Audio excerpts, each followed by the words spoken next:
Welcome to UFO Man. If you've already seen us on YouTube, it's because we were having a little bit of difficulty with our streaming platform, but I think we may have gotten a hand on it. I'd like to introduce to you a guest I have. His name is Q. Q, introduce yourself. Um, I'm cute. Tell us about your channel or what you do, or I have a little channel. I haven't posted on it for quite some time. Most of my stuff is gaming stuff where I'm just having a laugh with me mates, the likes of Daisy, the game.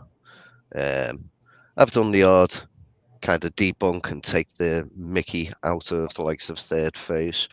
Um, and I've done the odd stream. I'm more on other people's streams, I suppose. And that pretty much sums it up. you pretty much are the moderator of a lot of streams, aren't you? Yeah, a hell of a lot. Yeah, and we really appreciate that, Q. You're So welcome. thank you for coming on. You're more than welcome. We were hi Renee. We were going to have a couple other people here, but they haven't shown up yet. Perhaps they will be showing up a little later. I don't know where they are, so yeah, who knows? Anyways, a couple of topics that I want to talk about today. One of which is Coppa, the YouTube Children's Online Privacy Protection Act, and how it's affecting creators. Hi, Alex. Why don't you? I'll post the link, and you can come on the panel like you thought you might. Let's see here. There it is, Alex. Anybody else wants to come on the panel that is willing to show their face that I know, hey, Renee, you want to come on? Click that link.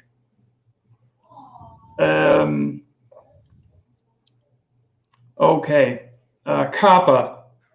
YouTube formally announced its plan to have creators label any videos of theirs that may appeal to children. The problem with that is if you do that, you may lose all personalized data. If your content is children directed or attracts children. Now, the problem with that is how can we tell what type of content attracts children? Because a lot of children tend to sneak on their parents' cell phone and try to access adult material.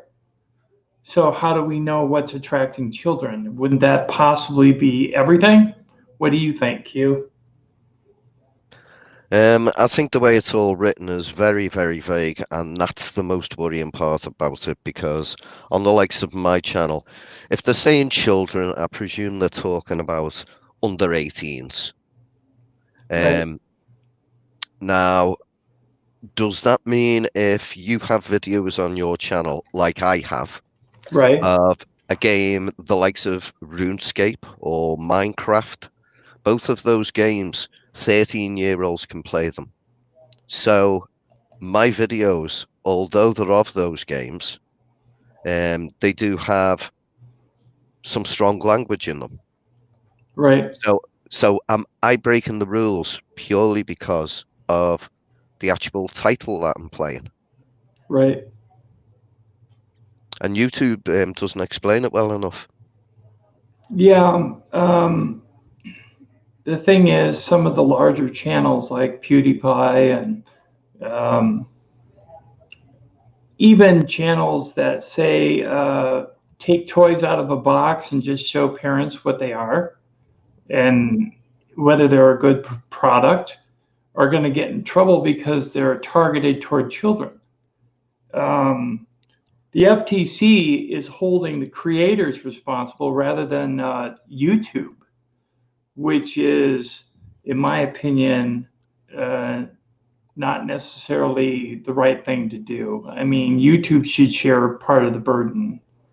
The $170 million settlement is nothing compared to what YouTube is bringing in on a daily basis. But they're levying the fine on the creators by trying to recover the money through finding each individual video that is directed toward children without you claiming that it is for $43,000. That's just nuts.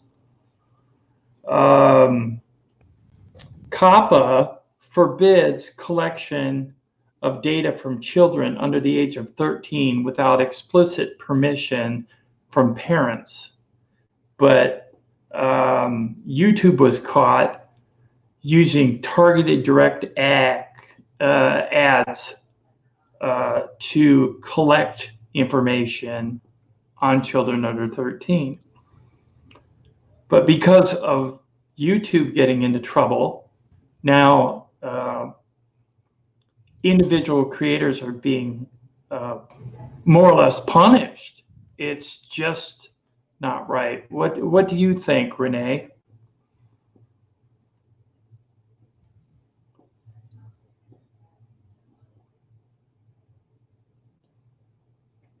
Okay, Renee? No comment. Okay.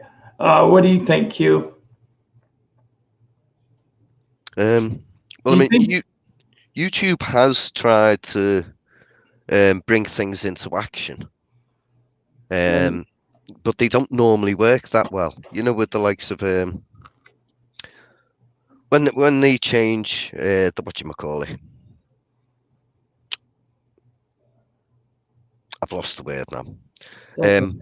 But you know, when they do all these different types of filters and stuff like that, where they're trying to stop certain types of content, they're trying to stop, obviously, copywritten content, Right. the algorithms. Right. That's the word I was looking for. And YouTube are changing them a lot, and often they get it wrong. But they are trying to do stuff to be fair to them. Unfortunately, often what they do just doesn't work. It's not getting the people that they're actually going after. And it all still goes back to what they're saying is so vague. You can't be certain whether you are breaking their rules or not. Right. Because it's just too vague. Right. But then again, there's that much different content on YouTube.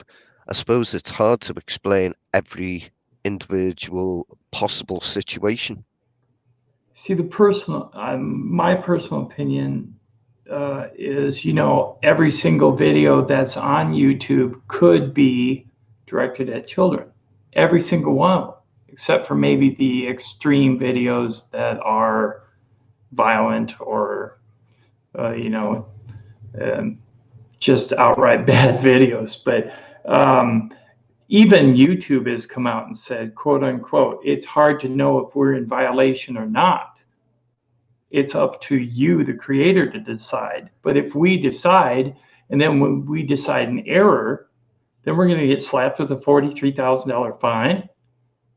That's more or less scaring people away from YouTube. We're going to start leaving YouTube and go for a different platform. Problem is, I've heard through the grapevine that it's not only going to affect YouTube, it's also going to affect the other platforms as well, like BitChute and Tumblr and Patreon and all of them, because the FTC is cracking down and they want to protect children. Now, I'm all for protecting children. That's not the issue. The issue is I'm also for freedom of speech and freedom of expression, which is what YouTube was originally set up to do. But just because YouTube did not set their guidelines in the beginning to be restrictive enough, it doesn't protect anyone including adults who post. So that's just where I stand. It says here, quote unquote, it's especially scary because the wording of kid directed or kid attractive is not very clear. And that's what you said, Q. It's hard to know whether you're making the correct decision on whether your video or not is kid friendly. Now, if you do decide to label your videos kid friendly, hi Psycho Lurch, if you do label your videos kid friendly, you will lose all personalized data. You will also lose targeted ads. So that means if you are monetized, you will not get the amount of advertising you normally would. So your revenue will drop. You will get context-based advertising. So that means if the video is about the big red dog, then you're going to get ads about the big red dog video series or something like that. So it's kid directed. And all your video content will be posted along with the kid videos on YouTube. It won't be listed with regular videos like they used to be. So be very careful when you select what your choice is on the Coppa questioning by YouTube, because there are three choices. One, kid-directed, kid-friendly videos. I think the second one is I do not post any kid-friendly videos. And the third one is I would like to review videos on an individual basis. So pick one of the three. I picked the second one. I do not post anything that is kid targeted.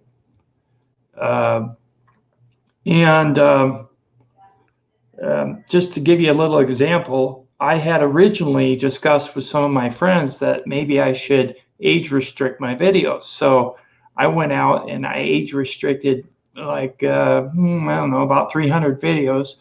And when I did that, YouTube demonetized all my videos, all of them. So I turned around and I disabled the age restriction, went back, read the Coppa rules really close, and I chose I do not post any kid-targeted videos. They remonetized me, and then 2 days later, they offered me channel memberships. So I don't know what's up, to be honest with you, whether YouTube is trying to manipulate my channel or whether they're rewarding me for making the right choice. I don't know. But just be very careful on what you decide to choose. It could affect your revenue stream, and it's very important that you read up on Coppa before you do anything. YouTube isn't really specific, so it's best to watch a few of the videos out there where people have actually done in-depth research, and you will find out what's going on. Hey, Alex, are you coming on? But you know what's funny about that, Tim? It's funny and quite ironic. You changed a lot of your videos to 18 plus. I did, and then I changed them back. Bear with me. You changed them to 18 plus, and they took away your monetization on them. Right. Why would they take your monetization away on them? The point of an advert is to get you to buy a product. A lot of these products are generally bought by the adults. Right. So are they not going to be selling? Are they not going to be doing adverts directed at adults anymore? And if they are going to be doing adult directed adverts, then why the hell aren't they paying you your cut for monetization? It makes no sense. You would think so. they're basically cutting off a huge part of their audience. Yeah. And when they pull away the revenue streams from these creators, what are the creators going to do? They're going to find an alternate platform that pays them for their time and effort. That's what's going to happen. So some of the larger channels, and in our genre, I would say like Secure Team 10 or Third Phase, they might just up and leave for somewhere else. And that's maybe they're not super huge, but they're big in our community, and that would be a big loss to YouTube.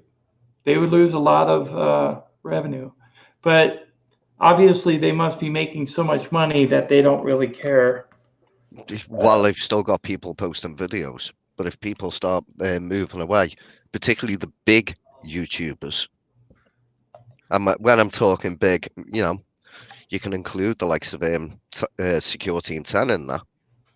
Yeah, when I'm talking big, I'm talking like 30, 40 million subs. And I've actually seen a few of those channels, and those channels are actually, like what Psycho LURCH said down here, are turning a lot of their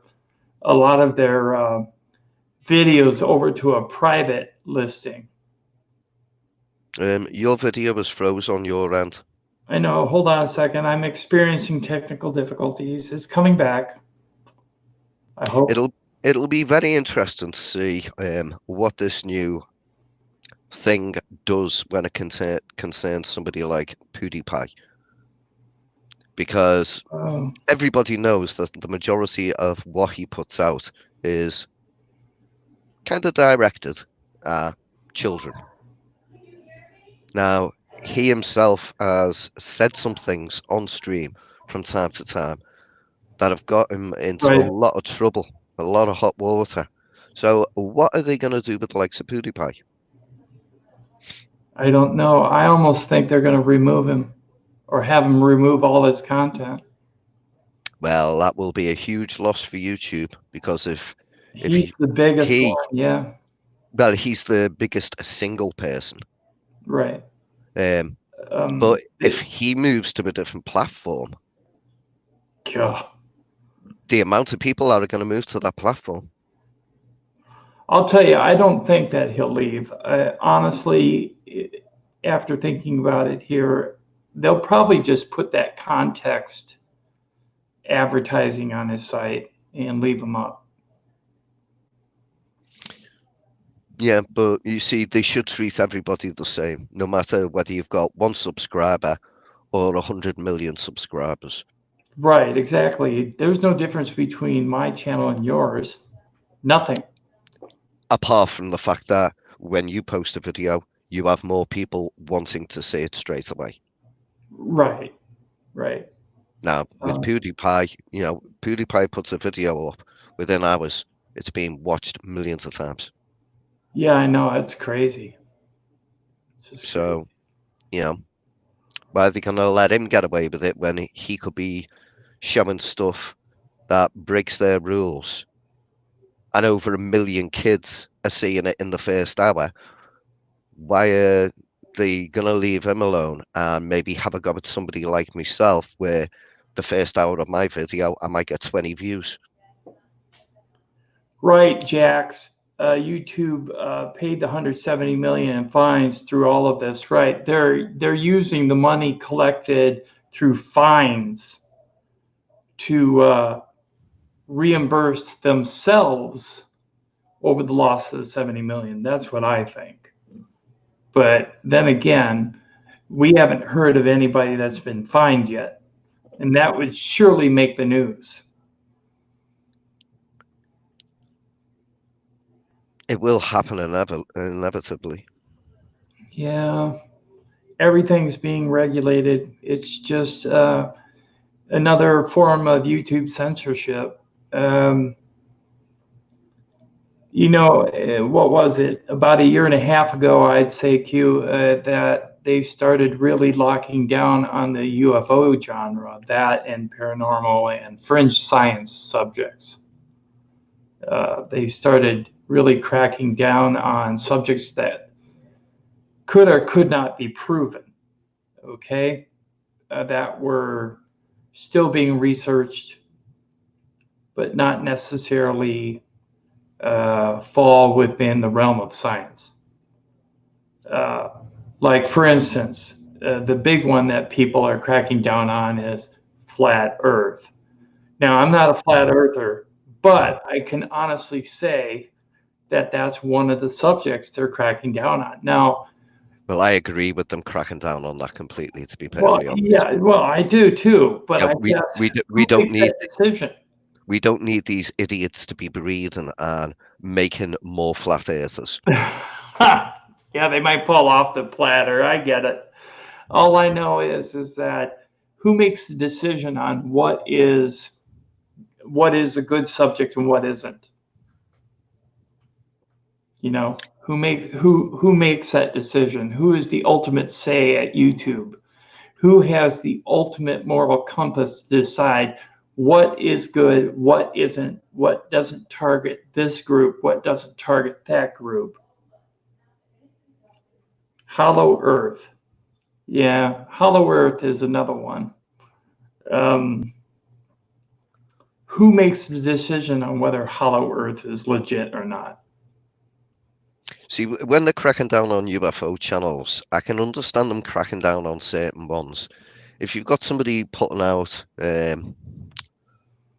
what I would call fear porn, like the Nibiru channels. Oh You know, yeah. I Nibiru see that. Yeah. channels, they should go as well. But with UFO channels, if you're doing a UFO channel and you are showing footage that is thought to be real and you're giving fair comments on it, that's fine, in my opinion, because at the end of the day, if you're showing footage and you're basically saying, what are we looking at here? Is this a fake? Is this real? This is what the person said happened, and you're doing it factual Right. to the best of your knowledge. Right. I don't see an issue with that. Now, if you're doing a UFO channel where you're showing a dot that could be absolutely anything, and you're Right. saying, like the biggest UFO YouTube channel would do, well, some people say, and then given some crazy thing, and some Yeah. people say, and given another crazy thing, I know then, who you're talking you about. know, Yeah. well, yeah, I'm talking about secure team. I mean, sorry, secure team. Um, when you're doing it that way, I don't agree with that. No, I Um, don't either. I also don't believe in people using CGI UFOs and putting them up and saying, "Oh, look at this UFO sighting," like against a real sky. well, that's just fake, and Yeah, that's that's fake. something that needs drumming out the community because it gets Yes. scoffed at enough. Right. And when one of these fake videos gets proved as being fake, it just makes people who are looking into the topic think, "Oh my God, I bet you they're all fake." And that's Don't why you so many people laugh at the subject instead of. Right. Don't you think maybe that's why they're left on YouTube?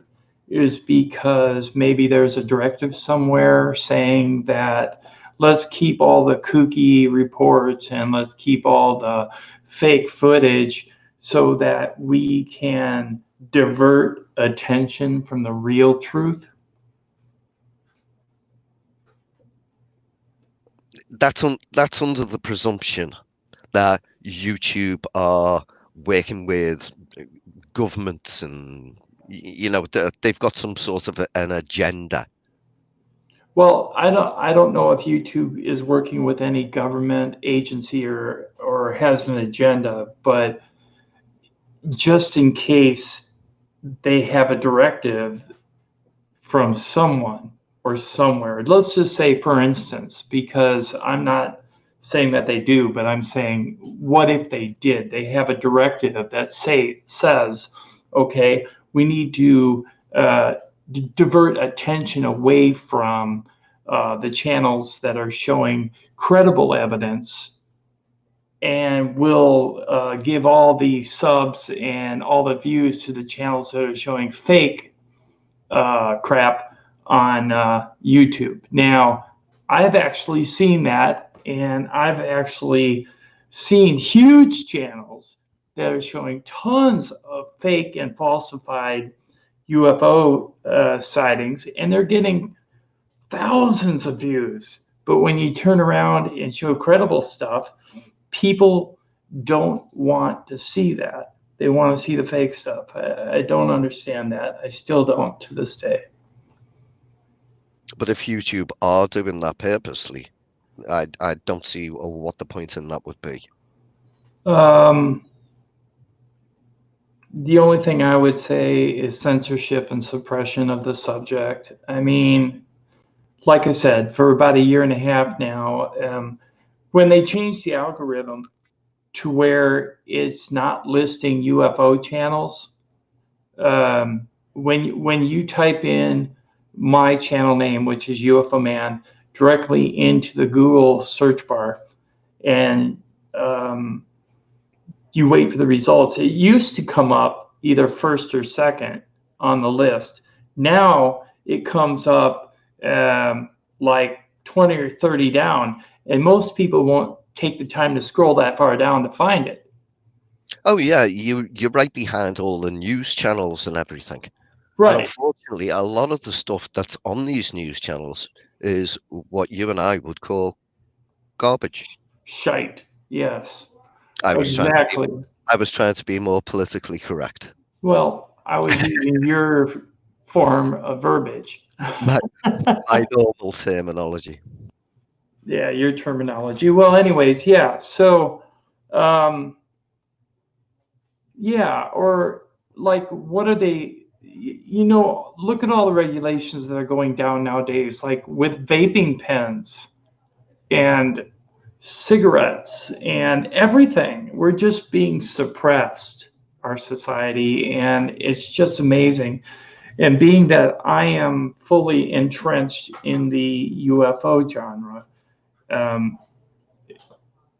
I mean, you can't get farther out there with a UFO hat and a UFO shirt and a UFO banner. I mean, come on. All I can say is I feel like we're being turned into a minority that has no rights to express our freedom of speech. So our constitutional right is being infringed upon. And what can we do about that? I just don't know. I think what we need to do is just read up on Coppa and keep it under our hat and just be informed. You need to be informed in regards to the new ruling, because if you're not and you are posting content and you are monetized, you could be in line for a rude awakening. So please check out the ruling and go from there. Okay, different subject. I was thinking about this stream was supposed to be about extraterrestrials and ghosts and whatnot. But I have a question for our guest, Mr. Q. Q, could you please let us know your story concerning your ghost sighting? Well, I never saw anything. Okay. I never saw a thing. Okay. Well, that goes back to when I was 8. Between the age of 8 and 13, I used to go and visit an auntie, my auntie Doris, and she lived in a flat which was at the back of a shop, but part of the flat was actually over the shop as well. And this was by Alder Hey Hospital, which is a world famous hospital. It's a children's hospital. Now, for 5 years, we used to go there 2-3 times a week. And whenever I would go there, I would not want to go up to the toilet, to the bathroom. Because as you came around the top of the staircase, there was a stretch of landing, which was about 12 foot long, where I experienced as a child extreme fear. Wow. I don't know why. I never saw anything. I never heard anything. There was no reason for it. And as a child, I couldn't get it straight in my own head why I felt that way Right. because there was no reason for it. Also, I never told anybody about it because I could imagine if I'd have said to me mother, "Oh, I'm not going to the toilet because I'm scared of upstairs," I would have thought that she'd tell me to stop being so stupid. And, I'd have basically been ridiculed and told to stop being a stupid little kid. Right. So I never talked about it. And the consequence of this was every time we'd leave the flat, because we were leaving from the back of the building, once we got out, there was no way of getting back in once the basically the back gate was closed. Um, so as soon as we got out and I knew the gate was closed, and I'd know that by the time I'd crossed over the road, because I'd been crossing my legs all night, would say to my mother, "I need a wee." And she'd be, "Oh my God, you do this all the time." And I'd end up peeing in an entry behind another row of shops opposite me Oh, and okay. Doris's flat. And this went on for 5 years. And then my Auntie Doris passed and we stopped going to that place. Now, as I say, I never talked about this. Right. A couple of days after my 21st birthday, because I was actually abroad in Spain on my 21st, a couple of days later, um, my mother was holding a bit of a party, beers and stuff like that, piling my mates round at her house. And I was sitting there talking to my sister. And my sister's 4.5 years older than me. So she was visiting me Auntie Doris's when she was 12 and a half to Right. like 19, 18, 19, whatever. Um, Now, we were just talking away, and I said to her, "Oh, I used to hate going to our Auntie Doris's." And my sister turned round and she said to me straight off, "The landing." And I was, "What do you mean the landing? How do you know that?" And she said, "Did you ever see anything up there?" And I was like, "No." "Did you?" And she said, "No." I said, "Well, why didn't, what makes you say the landing?" She said, "I used to just be scared crapless at going along that piece of landing." And it was the identical piece of landing that I was talking about. As I say, she never saw anything. She never heard anything. And we just carried on talking. And I said to her as well about the dog that me Auntie Doris had had. It was a Jack Russell and it was named Russ. And it was one of them dogs that sit there in front of you, wagging its tail. And when you went to stroke it, it'd snap at you. It was a nasty little frigger. Wow. Um, and you'd get shouted at for annoying the dog and stuff like this. Well, at this point, my mother came into the room and she said, "Oh, what are you saying about Doris's?" Um, and we just turned round and said, "Oh yeah, we were just saying we didn't really like going there." Um, and my mother said, "You're not talking about the landing, are you?" At which point, it was rather gobsmacking. I was already gobsmacked that my sister had the same feelings in the same part of the house because the rest of the house was fine. It was just that piece of the house. Um, And my mother went on to tell us that one night she'd always felt uneasy going up there. And one night she'd come out of the bathroom, and as she went to walk along this piece of landing, she said she saw what at first she thought was a shadow, but thinking about it afterwards, she realised that what she was presuming was a shadow, was actually paler than the background. Now, a shadow will obviously be bright, it will be darker, but she was saying this was brighter than the background. She Wow. said it had like a basic outline like a person, but there was no detail in the outline. And she said, "This shadow per se. Just went like that and just moved across the wall and went into, there was a little alcove, only about 1.5 foot deep, something like that. And that was a room. It was like a main living room that was over the actual shop itself. So she walked along the landing, turned to go down the stairs, and looked over into the alcove. And she said the shadow was standing in the alcove.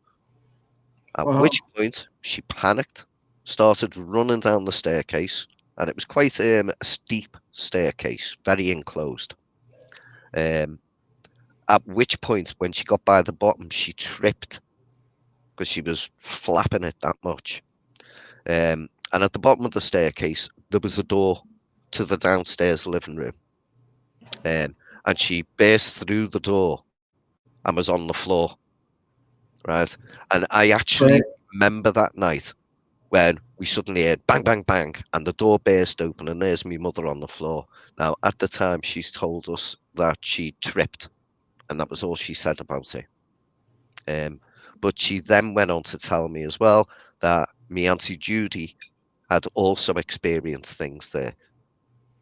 Or I've never actually spoken to my Auntie Judy. She lives the other end of the country. I've never actually spoken to her about any of her experiences or what it was that she didn't like. But according to my mother, it was again connected with this one stretch of landing. I've talked about this with Jax, and he gave me options of what it could have been. You know, could the floor have not been level, creating like a fun house effect that Right. you were noticing without noticing, kind of thing. I don't know. I don't know what it was.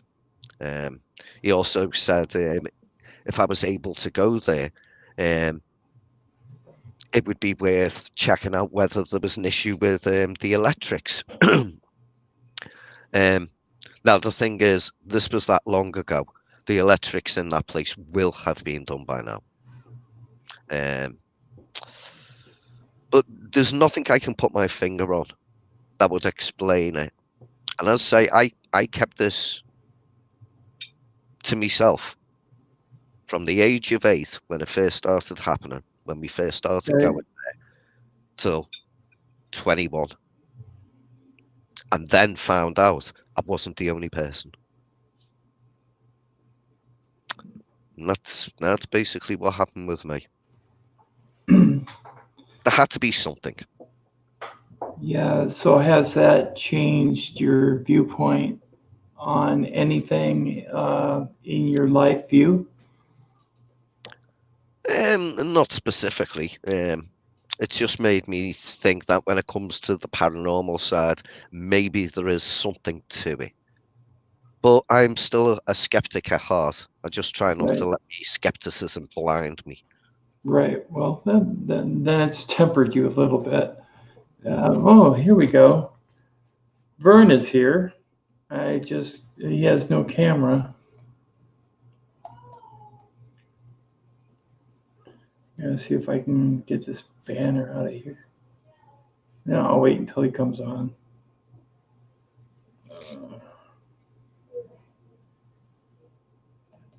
Oh, he's not. Oh, what happened now? Anyways, we're trying to bring Vern on the screen, and he has no camera, so I don't know what's going on with that.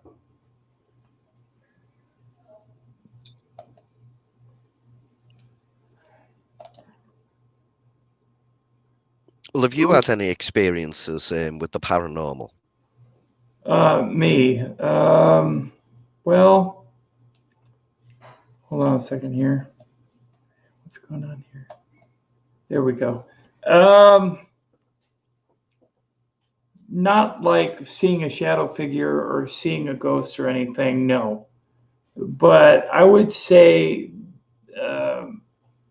weird sensations,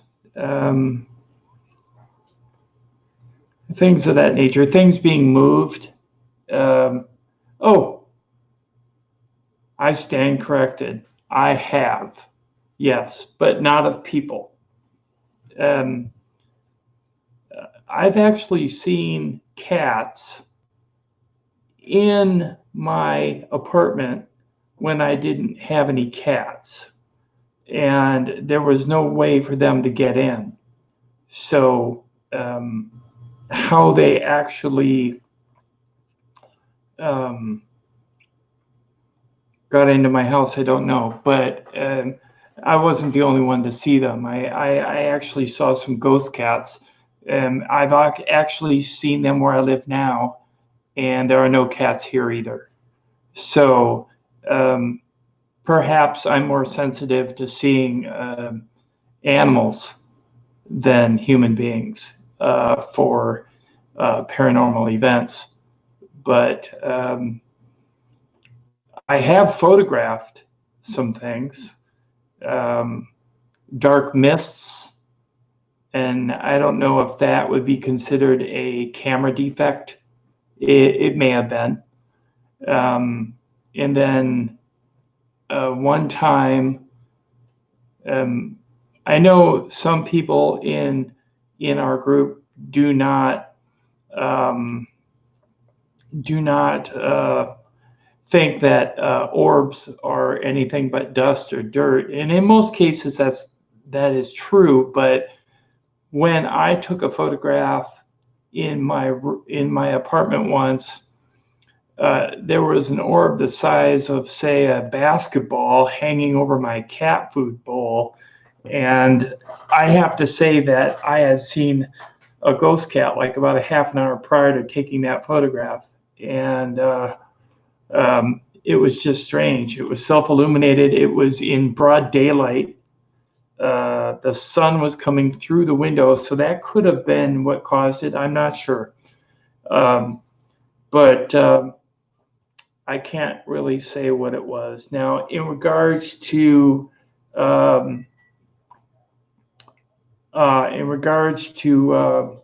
other things, I took a photograph with night vision camera in the dark out our bay window of our apartment, and photographed directly into the darkness. I was trying to pick up a snowfall.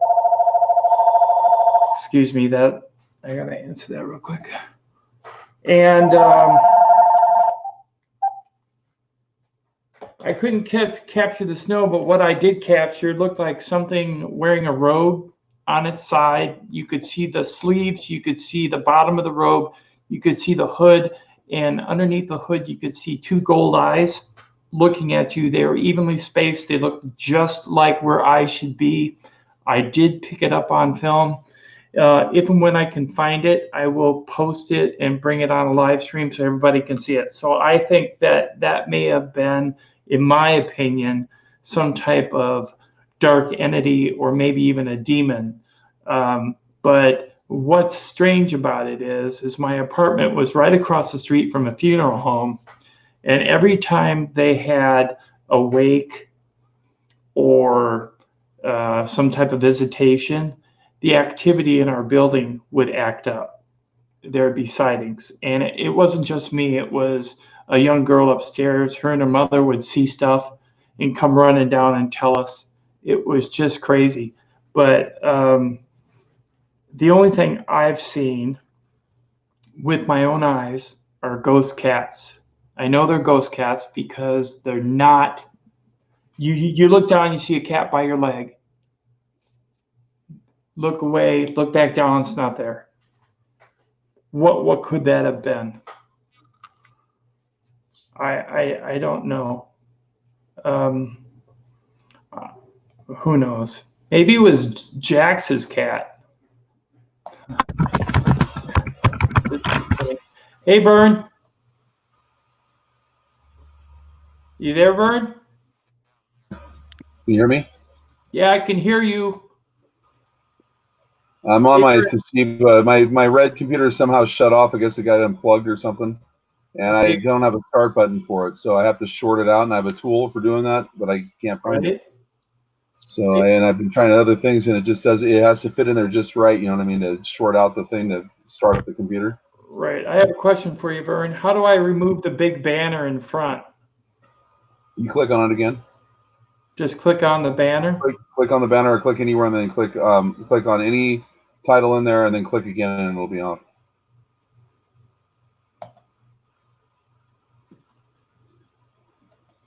Hey, Scratch, I see. I gotta go. Hey, Psycho Lurch. Psycho Lurch is here. Scratch is here. DB Cooper. Jax is here. Well, if DB Cooper's here, then how could Jax be here? Yeah, I don't know. I don't know either. It's just weird. Do they have to take turns? Oh man, I don't know where this. That doesn't sound right. They have to take turns. Like doing what? God, I can't fucking short this damn thing out. And see all my other pick tools? They got like rosin all over them, so I can't fucking use those either. It so sucks. There we go. That's better. Now we know how to spell Q's name. Okay. I'm not doing enough work yet. See, I lost the thing came off the board. It's unsoldered off the board. You know, the ribbon. When I opened it up, it was so cheaply done. It's an HP machine, and where it plugs into the switch, you know, where it goes on the board, it came off the board there, and so I have the switch, but the ribbon disappeared, and for the life of me, I can't find it. It's just, you know what I mean, like a 5-wire ribbon or whatever. So is that why we can't see you? Because the red computer shut off, and I don't have a start button for it, so I have to short it out or jump it, you know. Right. And the tool I have that I usually use that for, I don't know where the fuck it is. I'm sorry.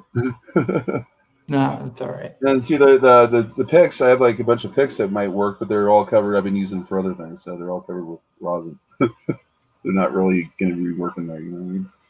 Right. So I'm trying to get it on. Ground control the Ginger Tom. I hear you, Scratch. Damn it.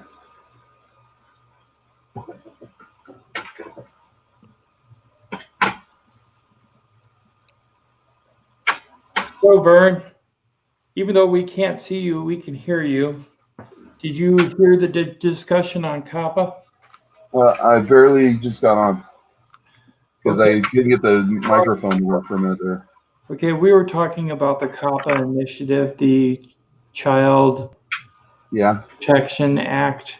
That's pretty crazy thing. That it's very vague the way they do it, and then they have you where I feel like you're like got to be paranoid, and that's not right. That's not the meaning of what laws are supposed to be, in my opinion, or whatever rules. You know what I mean? And for this is where we're getting into an area where like I went through this shit with the judge, you know, and in that case or whatever, is that who really has jurisdiction over YouTube? Because the federal government says YouTube does, right? Until YouTube asks for assistance from law enforcement, they handle all their own policing within, right? Right. And that's not my understanding. And so who's implying this fine? Who's it doing the fine? Where's this? Who passed this law? In other words, was it done by the government or was it done by YouTube? I think it's being done by YouTube because according to what I read, YouTube is filing all the fines against creators. It's not the FTC. The FTC is requiring YouTube to act. Okay, so they have federal government pressure then, in other words. Right, they're being pressured by the FTC. Now, how does this affect like England? It might affect content on YouTube in England. How would it affect them when they don't listen to our federal government or FTC? They don't give a shit about our FTC. So how does that affect them? It does because the platform is based in the U.S. Yeah, but there's like laws that are governing the European Union that are different from here on copyright stuff that they're doing differently there. So they enact two different laws. This is what I'm saying. Welcome, Jax. You know what I'm saying? So how is it that we are forcing laws on other countries, other places there are corporations, okay, that don't even follow our own laws, like the the one about freedom of speech. Right. Exactly. Okay, so That's what we're losing. Once again, the FTC is pressuring them to do this. So therefore, where do they get the authority to invoke a $42,000 fine? The That's my FTC. point exactly. And why are they doing it? Well, I mean, where does this money go? When does it go to the government or does it go to YouTube? I think it goes to YouTube, and the reason why I say it goes to YouTube. Bullshit. This is bullshit. Then. Yeah, it is bullshit. I think it's going to YouTube, and the reason why I think it's going to YouTube is because they already paid their fine of 171 million, and they're trying to recoup it. So if we turn around and what was the fine? What was the fine? This is new to me. What was this fine invoked on? What was the basis of the fine? What is what? The basis of their fine. Why did they get fined? They got fined for targeting children under the age of 13 and getting personal information without explicit consent from a parent. Right, YouTube was doing this? YouTube was doing it, yeah. YouTube, how was YouTube liable? Okay, if they were directing it, so they're using their algorithm, in other words, to direct traffic that shouldn't be directed to children, is what they're saying. Right. Okay, so how is that our fault? Well, it's not our fault. What they're trying to say is, okay, well, they're making it our fault because our content. the end person that has to pay for this bullshit for other people's mistakes within a corporation is the end user. Okay, same thing as when the oil companies spill a whole bunch of oil out in the ocean. Okay, and all the cleanup and everything else. Who really pays for that? The landowners. The consumer. And the consumer in the end. Yes. Okay, the consumer in the end pays for it because they raise the prices of the fuel to pay for their fuck up, right? Right, that's exactly what's happening with YouTube. Okay, when is this going to end? This is tyranny, okay? And not to mention that this is crossing borders, international borders, okay? Where they enforce the rules one way, but they won't enforce them the other way. It's right, a double standard. That isn't right either, okay? So there's like 3 different things here that I can see that should be challenged in court. And the FTC doesn't enforce the law worth a shit. Because you know why? You know that do not call back list? That you're right. That doesn't work. I get tons of spam, okay, all day long. And when I go to talk to a lawyer, there's nothing they can do about it. Okay, right. So that's another scam. Okay, this is where they're scaring people or whatever. I'd like to see them find someone. Yeah, because that'll make the news big time.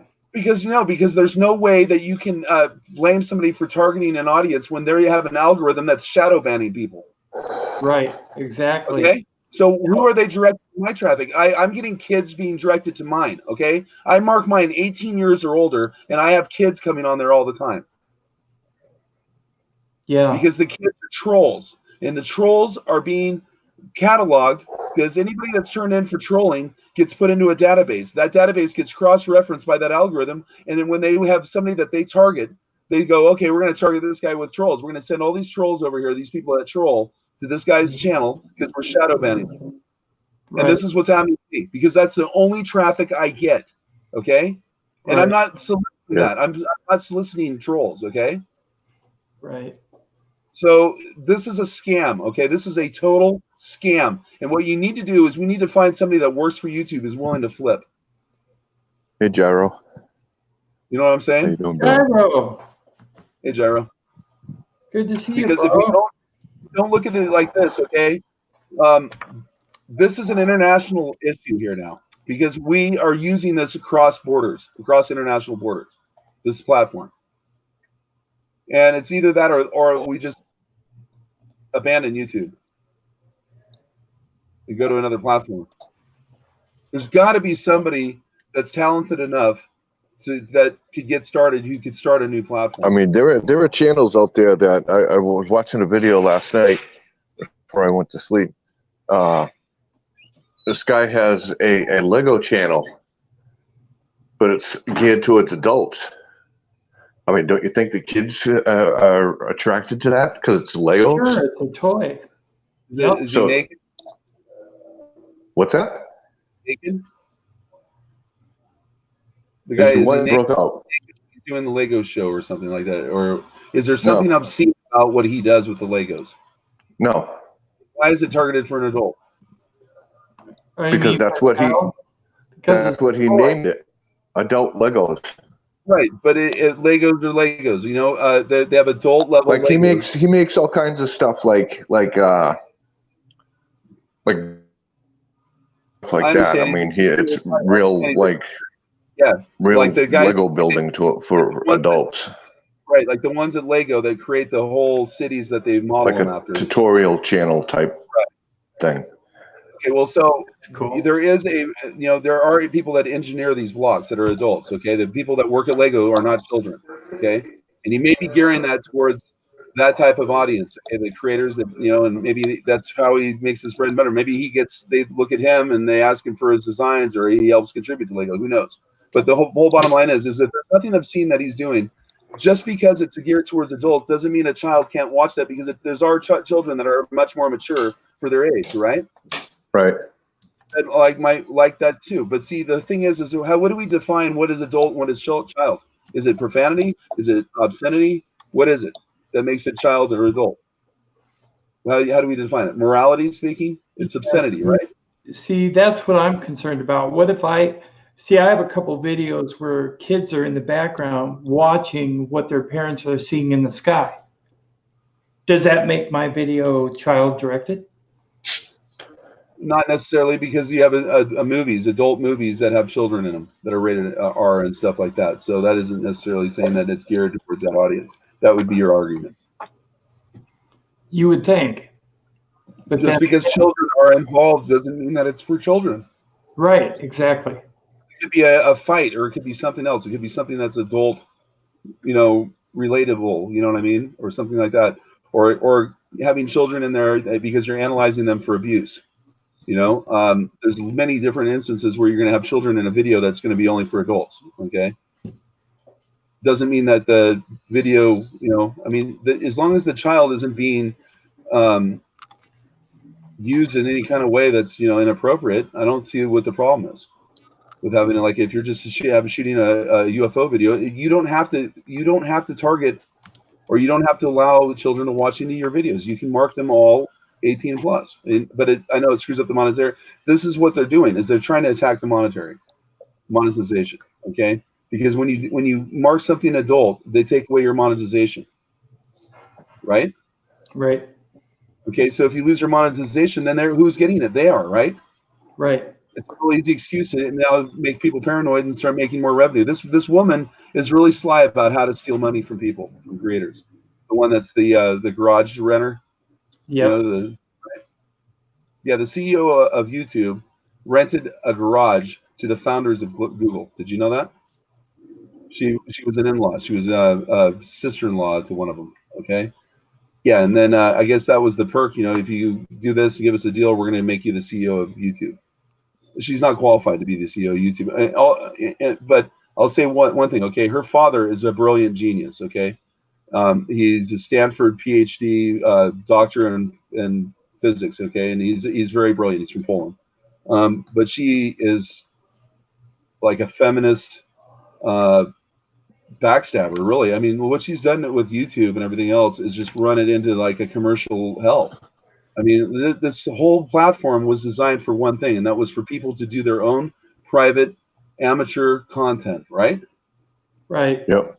Your home videos, this and that and stuff, that you could publish it for fun or for your families or whatever, or for something else. It has evolved into being a commercial enterprise with mainstream media dominating it, and mainstream channels, and they totally pump certain channels like PewDiePie and all these other ones, and that's why they get that traffic and stuff, because they are trend setting. Okay, they look at what was that guy, Paul? What was his name?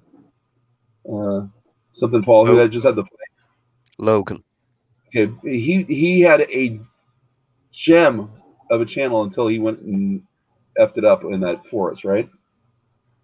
But he did stupid shit. Did you watch any of the Forest?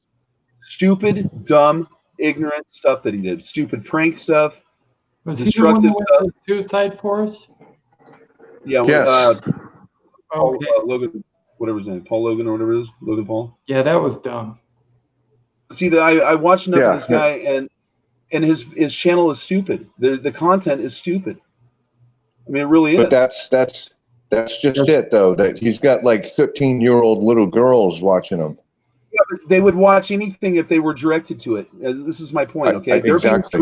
Being directed nonsense people who are not setting a good example. And to me, that's more immoral than someone saying the F word once in a while. Okay, and going out there and doing stupid pranks on people, stuff like his neighbors hated him. Literally had him evicted, didn't they? The neighborhood or whatever, because it was so out of control. A neighborhood actually had him evicted. It wasn't just the neighbors; it was the whole neighborhood. They caused problems like throughout the whole neighborhood because they get all fucked up and they go walking down the streets and start vandalizing everybody. And they're in a high class neighborhood. I mean, the house that they bought was well over $1 million up in the hills, up in, I think it was the Hollywood Hills or something, wasn't it? But yeah, I mean, this is why I'm concerned, okay? Because we're forgetting they're forgetting what the essence of YouTube was about, okay? And the copyright nonsense too. Like I got copyrighted for $6 million man watching it on my screen here with it very low, and it was because it was done. That's what got copyrighted. Middle of the show, it goes into this like different, like there's a couple times where they play the music a little differently. It's all do do do do do do do, but they don't do it in all of them, right? Like, and I recognize them, like, oh yeah, this is the old one, right? And I'm like, I never thought about it, but see, the first time they did it, okay, they wouldn't let me because I was terminated. Once you're terminated, you can't respond to them; they won't respond to you. So that's why you have to catch it before they terminate you. But on the last 4 videos now that they've copyrighted me on, I fought every one of them, okay, and NBC was the one that held a $6 million man. And they came back within like 40 minutes after it was submitted. When YouTube said they submitted it to the person for them to review it to see if they want to pursue the copyright on it.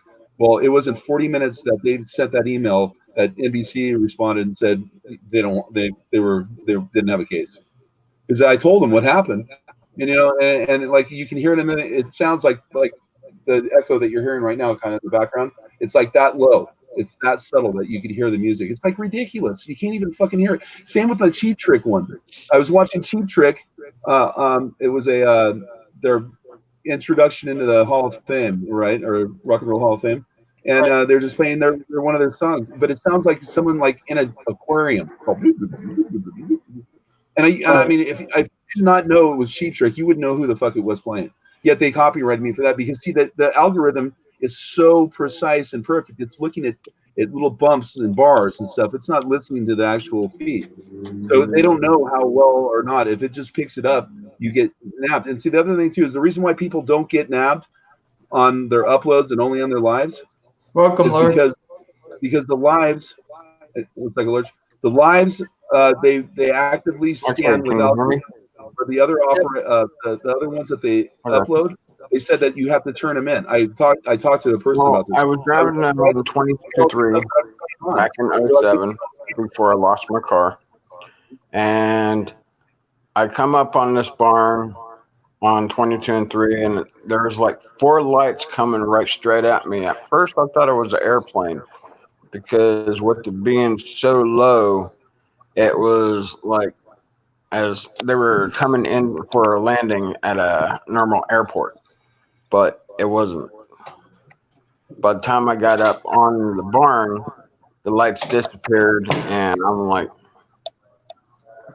okay, what the fuck did I just see? So forgive the language. Like this 24 hours a day, 7 days a week, 365 days a year, but yeah.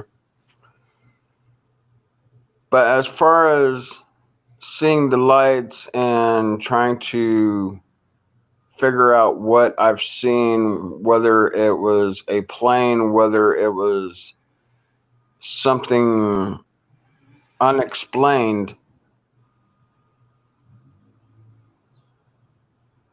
the next night I went by that same barn. Not once did I ever see the lights again.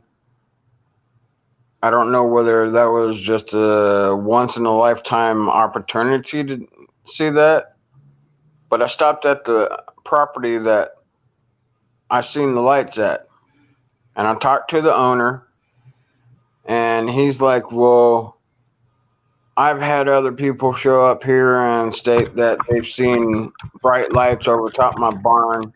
I can't explain it because I have no motion censored lights. And that's what I thought it was at first. But I asked him, I said, do you have any low airplanes that fly very low, maybe like 100 to 200 feet off the ground? He says, no, why? I said, because when I was coming off of Clarksville Road on the 22 and 3, and I was heading off into work,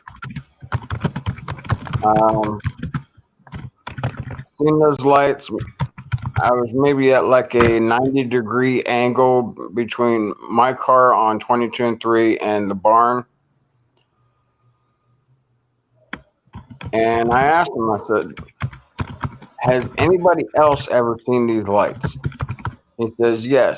I've had numerous people show up and tell me that they've seen lights on my barn. So I don't know how to explain that part. Right.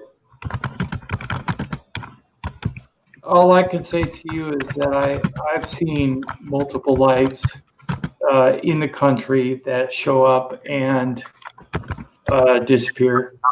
Hold on a second here. Oh, shit. Hold on. Gyro, welcome.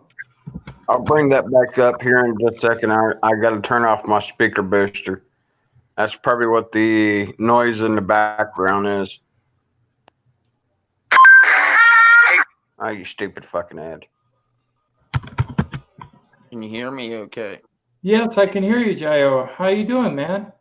I'm doing okay. How you guys all doing? Doing all right. All right. Good to see you. I haven't seen you in a while. Well, been working a lot. Yeah. I bet you see a lot of stuff now that you're out early in the morning. Yeah, I get out about 3 o'clock, and I was going to say something the other day to Vern, but I had to leave to go to work early. And we seen 3 lights. They were in towards the, I think, northwest, and they were in the shape of a triangle. Wow. And we just stood there. I was like, I told my driver, I was like, look at this. And they just stayed there, but it looked like they started getting closer. But it I don't know, it looked like an optical illusion or something. I don't know. It was weird as hell. Was you in the desert whenever you seen this? No. I was out on my garbage route, and it was over towards the northwest. He's in eastern Pennsylvania. Wow. Hey, Vern, Yeah. you should mention how you were censored for your own guitar music. Yeah, I actually got a copyright strike from Rhino Records for my own produced licks. I wasn't playing anybody's music. I was playing my own shit. But I guess their algorithm thought twice or something. I don't know. But I think I'm just being targeted. I mean, I'm being like hit. But every time I turn around, somebody like comes on for 5 seconds and playing something, and they're trying to hit me with copyright. You know, and I watch other people like streaming with 1,000 people on there, and they're playing stuff I know they don't have, and it's commercially released stuff. You know what I mean? Like commercially released music. They're playing that all the time on their stream, and I never see them getting any. Somebody's got like a radio on or a TV. That's Jax's end. Well, that wouldn't be my house. My speaker booster's off, so Okay. you wouldn't be hearing too much of anything in the background other than me. Now, Okay, exactly. little brother was in there working on shit. He'd probably be listening to music and shit, but me, I lay in bed. Yeah, it was me. Sorry. Jax, are you antsy? You're up walking around a lot. He's a Well, newbie. I'm just trying to. Alex is watching the show on his tablet, so I walked into the living room where it was playing. That's where the echo was coming from. Oh, okay. So I'm just trying to, like, I want to sit down, but I was going to sit down in the living room, but obviously I can't. So I think you guys, if you both wore headphones, you guys could both do it. You have to have headphones, I think, because it's the speaker that it reverbs through. yeah. As far as y'all's theory on paranormal activity, I've seen ghosts. I've seen shadows. When I first moved into this house where I'm at now, I had a green couch that was over in the left-hand corner of the living room, a TV right where my bed sits at now, and I was sitting there, I was watching YouTube on my phone. I had a cover over top of me, and I swore up and down that I was being watched. I got up, investigated this entire house, didn't find anything. Came back in, sat back down, and continued watching my shows. Right. Maybe 2-3 hours later, I feel this presence standing right directly in front of me. The hair on my neck, my arms, and my back was standing straight up. And I knew there was something wrong. And when I looked, there was nothing there. So I went back to what I was doing. Maybe 15 to 20 minutes later, I went ahead and flipped the damn lights on just to prove a point to something, thinking that, okay, whatever the hell's here is trying to make me see them, so to speak. So I'm sitting there and I continue watching my shows, and I'm sitting there. I swear to God, I've seen a shadow walk from between my refrigerator and the window, walk past me, go off into my hallway, and just vanish. With the light on. With the fucking light on. Wow. Sorry for that, Ford. It's all right. We're all adults here, except for maybe Jax. But you know, you're welcome, Jax. Hey, I try to watch at times, but it's kind of hard to do that when your vocabulary for since childhood. That's okay, Psycho-Lurch. Jax is the one to talk to concerning paranormal. He's our paranormal expert. Paranormal Underworld. Well, first off, there's no such thing as an expert in this field. Okay. But thank you, I appreciate that. But yeah, the thing about ghost hunting, I am a paranormal investigator. I've been involved with a number of teams that I've been involved with over the years. It's you can ghost hunt. There's misconceptions, and people ask all the time, why do you shut the lights off? You don't have to investigate, you know, claims of spirit running around in the dark. You can do it during the day. You can have lights on. It doesn't matter. What it sounds like to me, like you're describing, is a residual haunt, which means it isn't aware that you're there, and it just plays over and over again like a tape recorder. Tim, I'm going to come on the other computer. I'll be back. Okay. Well, I have been told that about 30 years ago or so, there was a fire in my apartment, and they had to rebuild this part of the house. And what resulted in the fire was, they were cooking meth or some bullshit upstairs in the loft, and which resulted it to getting careless and started the fire. Now, when I do my EVPs, I've gotten roughly between 60 to 100 spirits talking, and I've gotten roughly between 15 to 20 different names that will pop up.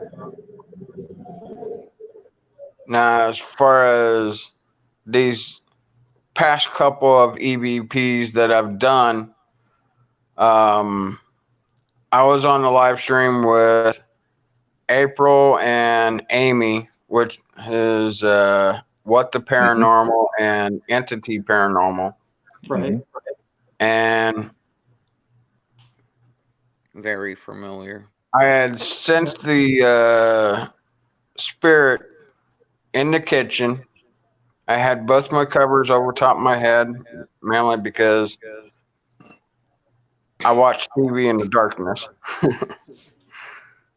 But I heard the footsteps in the kitchen come up towards the stove, run over towards in front of my bed, then run fast up towards the door where I'm at right now, and just stand there. And I sat there and I'm like, okay, if you're a friendly spirit, then I'll do an EVP session at between midnight and 3 o'clock in the morning. Now, if you're a demon, give me a knock in the house. Hey, Amber. Hello. How are you? Hey, Vern. Yeah, sorry Is that about better? Yeah, we can see you. that. Need some light. I told that demon, I said, if you're a demon in this house, give me a sign, maybe even knock in the house. And instead of a knock, it shut my fucking phone off. Wow.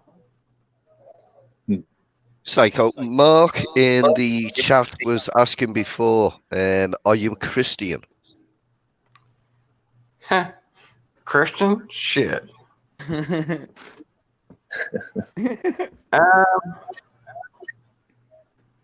Yes and no. Half and half, huh? Used to go to church for a long period of time until I've seen a lot of weird and strange, crazy shit inside those churches. Practiced a lot of black magic, practiced a lot of white magic. I'm both Wiccan and pagan.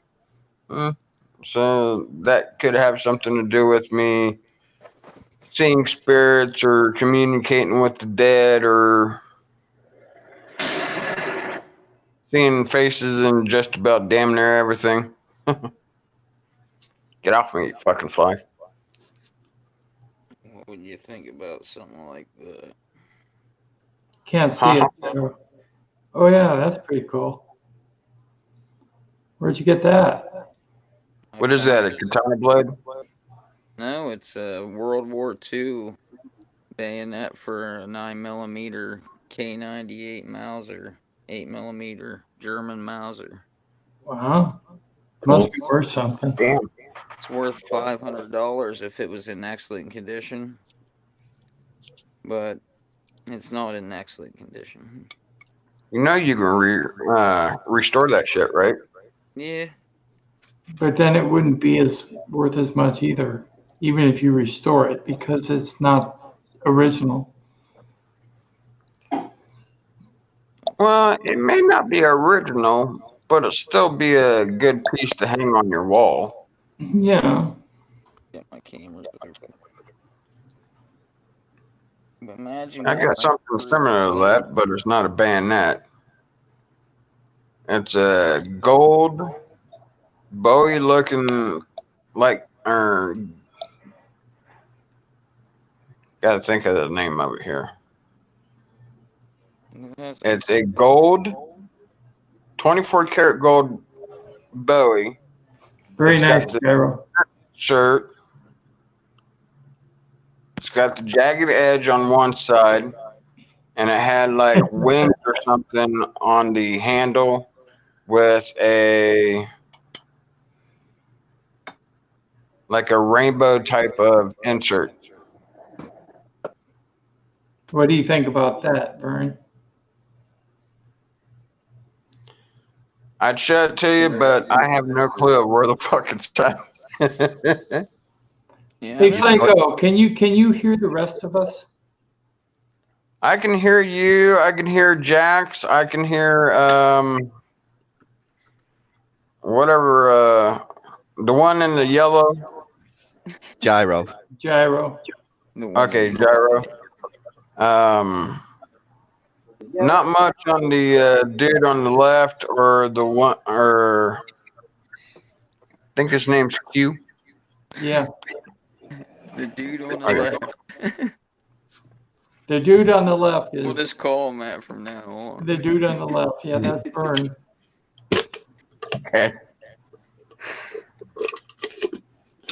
So, anyways, this stream was. They're very small in here. Have you had any UFO sightings? And if so, please let us know what they are. GYRO, tell Vern about your current UFO sighting. Oh, we was going out to get trash towards the northwest. We were going up towards, there's a place called Beach Creek. This was last Monday. We looked over towards the northwest, and there was 3 lights in a triangle, and it looked like they kept coming closer to us. But I don't know what the hell was going on. It had to be like an optical illusion. Yeah. Because when we started moving, then they were in the same spot. They were in the distance again. But it looked like they were coming closer to us. Even he said that. My driver, I pointed it out to my driver. He's like, what the hell? Did it look like there was anything in between the lights? No. When you say that they're like lights, they look like starlights, like, or like something that's high up in the sky, but not very high. No, they were just right over top the horizon. I mean, what do they look like? Do they look like a star, like a faint star or a bright star? I mean, how was their intensity? No, they were probably like an amberish color, but they were in the distance. Were they rotating at all? Like, were they rotating? No, it was just in a triangle. Could it be they'd be getting brighter and that gives the illusion of them coming closer? That's what I was thinking. I don't know what it was though. Maybe they were. I don't know. Yeah, I'm gonna put the phone down for just a second. Go and get me some water. What time was it? Like 3 a.m. You said? About 3:40. You're staring at the ceiling. And when does the sun come up there? When? About that time? About 5. Yeah, if it was high enough in the sky, if it was high enough in the sky, it could reflect the light from the sun at that hour. It'd have to be pretty high up, though. Yeah, but this wasn't a refraction or anything. It was weird.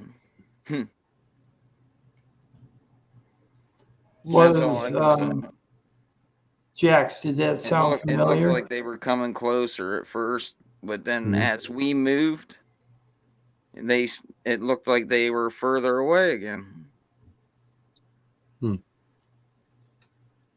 It almost And we sounds were like out- what we you're were talking both- about, Vern. What's that? We were both outside the vehicle at the time. We Yeah. got out of the truck to dump the trash in, and I caught that out of the corner of my eye. And like I said, it was in the northwest. We look up, well, because I told him, look at that. He's like, well, what? That's strange. Too bad you Looks couldn't like they're snap getting a photo of closer. it or something. And it's like, yeah, it does. Excuse me. I'm going to have to put myself on mute. Yeah, it's too bad you couldn't have snapped a photo or got a little video of that. Should try to do that so you can get a better idea of what you're looking at and stuff.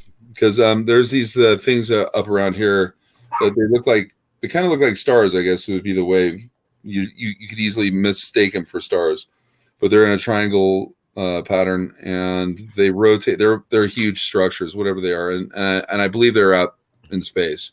And they you can see them rotating around, and like depending on the time of the night, early morning and stuff, they get pretty intense because the light's reflecting. And so I know it's something that's in a mid-Earth orbit. You know what I mean? It's not out in the deep space. It's pretty close because it's capturing the sun, reflecting it, making it brighter. So, Do you remember that video, that live feed we did that one night? Yeah. That's what it looked like at Triangle. See, one thing that always gets me is if you have 3 lights in the sky, they're either going to show up, depending on your angle, your perception of them.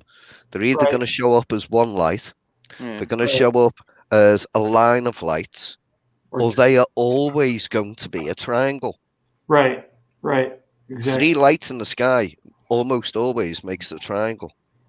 Well, this is an equal triangle. It's not like where it's an offset triangle or whatever. It's like perfect where sometimes like the ones that I notice, like there's 2 lights that are much more intense than like the tip light. And that's what like usually gets my eye first. Is like, whoa, wait a minute, those are like lined up. And then it's like there's another one up there, and then you'll see them like rotate. When it starts rotating like that, it's like, what the hell is that? You know what I mean? But I mean, it's something that's way up there, and so I don't know what they are. They could be coordinating satellites or something. I don't know. GYRO. Was there ever a center light? It could be GPS satellites. What I was going to say is me and Vern were on a live feed before together. Yeah, you never saw that one, Tim? Avis, Pennsylvania. You've never seen that one? And I don't think so. we had 2 triangles, and there was things coming out of them. Send me the link in the private chat, and I'll take a look at it later. Unless you want to bring it up, share your screen. Yeah, hold on. And what I'm trying to say is it kind of looked like that, but it didn't. Remember before how the top light wasn't there before, Vern? Yeah. And then it turned into a triangle. And then that shit started. Well, that thing opened up. There was something that flipped up on it. It flipped open. It was like it became 2 triangles, and like one of the triangles was upright, and the things were flying into that, and then you could see them pop through or something, and then they were going into the other one. So I don't know. I almost think that it could have been like some sort of a flying aircraft carrier, believe it or not. What's messed up is I gave you the daytime photos and you don't have them. Yeah, because somehow they got deleted off of Facebook or off of Hangouts. Do you believe when you shared them to me, you must have deleted them or something because you had the master copy of them, or you have them and they're in a server. They're probably still on here. Yeah, they're probably in a server. If you go like on to, I think it's Drive. I think that's where they store them or something like that. Drive. I don't know. You have to go under the little check box, the dial pad over there where that has all the accessories for Google. Next to the you go on that and it's like the second, I think it's on the second one or whatever, but it says Google Drive or it says Drive, and Drive is where it automatically it's that little triangle thingy. It shows it on when I swipe up on my phone, it will show it. I presumed, GYRO, in the direction of where you were seeing these lights, there isn't like an airport, say, 3-5 miles away or anything like that. Well, there is an airport, but not in that direction. Right. the airport is probably another 40 miles away from where I am. But there is a small airport here that they call Piper International. And that's where it was the home of the Piper Cubs, where all the Piper Cubs were built. You ever hear of the Piper Cub? Yes. Yeah, the yellow planes that they built, they're built right here where I live. And it's just a small airport. You wouldn't see nothing like that big. The runway ain't big enough. They can't land nothing down there really, except Cessnas, maybe small streamliners or something like that, or Learjet maybe, but nothing bigger than that. Unless, of course, you have underground installations that you're unaware of. That's an interesting question. Because the way these towers are being put up around here, it's unreal.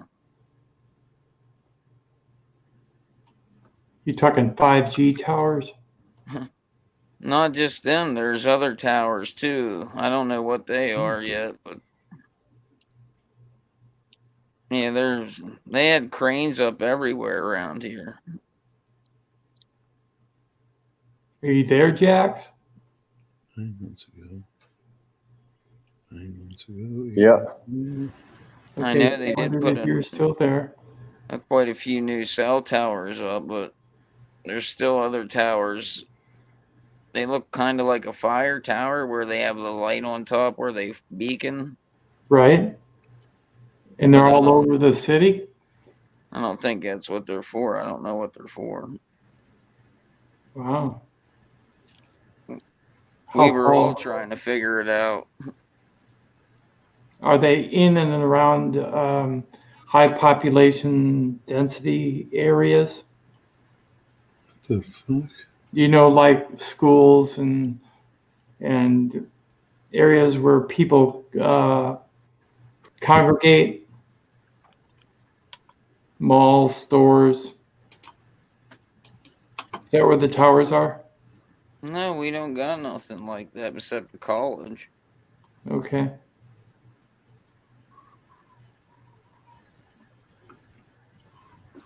And then the rest of it's fast food restaurants. This isn't set private. Fast food restaurants and bar rooms. Okay, these are all set public, so that's cool. What you looking for, Vern? I found the videos. They're on this channel, and they're not private, so you can watch them. But anyway, let's see. Stop. Okay, get back. You also had an experience, though, didn't you, Gyro, where I think you described them kind of as shadow people. No, we seen orbs. I thought you had an experience where you saw shadows when you were outside. Well, not recently. That was a long time ago. Yeah, I'm talking about that, the long time ago one. Yeah, that was probably when I was 8 or 9 years old. Okay. It was me and my cousin, I think. I think it would be better if you played it. Okay, well, just hold on. I'm going to listen to Gyro first. Yeah, this is Gyro's video. We just seen these shadows, and we were wondering where in the hell they were coming from, but there was nobody there. The problem I have, Vern, is I have no audio for the video. So if I were to play it, would just be video. It'll play through. If you just play it and then share it, it'll play through. It doesn't on mine. Okay, if you start the playing, I'll share it. Is it? It's in the private chat. That UFO video. Yeah, it's the one. Yeah, there's two of them. This is the second or the first one. Is this the first one or second one? I don't know. Okay. I wish I would have had the freaking stills again from in the daytime. Okay. Show How do right I? It's a mountain. It's above a mountain, and there's nothing on the mountain. It's just nothing but trees. No, there's nothing there. How do I play that? It's a pretty tall mountain. It's an old strip mine, actually. It used to be there. But there's like no roads that go into it anymore. They were dinky trails, they called them. Yeah, there's no way. Those things were moving way too fast to be like on a trail. Well, they used to do it in horse and or donkey carts. That's why they called them the dinky trails, because they used to use buggies and horse or mules to pull out the coal. Some old coal shafts and stuff are out that way. There ain't no real roads. So if you take that and play that in YouTube, just take the URL and like just play it and then stop it. Oh, okay. YouTube. Okay, yeah, I can do stop it. Yeah, then stop it, and then share your screen. And don't click that box that says, "Do you want to include audio?" Because whenever you do, it'll crash it. So and it'll play the audio anyways. So and the audio isn't as important as he can tell you pretty much what's going on anyways. Let's see here. But it's pretty clear video at times that it comes out where you can see all kinds of stuff going on, you know.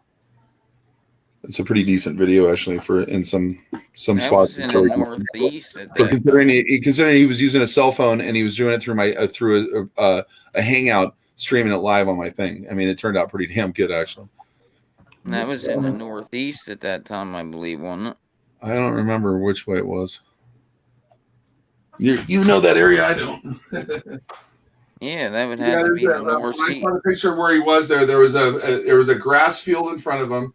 There's a street below him on that thing there, and then it goes into like where it's dark woods, and then it goes in up where it's just nothing but trees. And where I was, probably about 1,000 feet high, maybe 800 to 1,000 feet high. I'd say that ridge was. Yeah. Maybe. So, and then the moon was clearly up in the sky there, and these were below the moon right along the ridge. So, and toward off the ridge too, and the more in the open part of the valley. So there was nothing, there was no vehicles or anything like that driving because it was in open air. You know what I mean? And there was a plane that flew. Remember? Yeah, there was military planes. Yeah.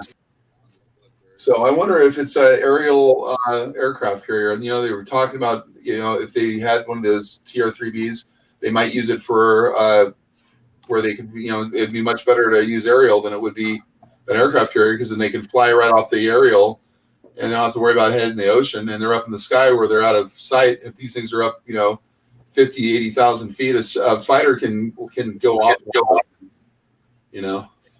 Pretty high altitude. I think a fighter can go around pretty much. You know what the messed up thing is? I could barely see it with my naked eye till I would see glimmers of it, and then I held my phone up, and that's where I started seeing it even more. You're right back, and we grab some ice. It's so weird how that happened. You know, it's weird, Gyro. I've gone to YouTube. And I've pasted in that URL that Vern gave me, right?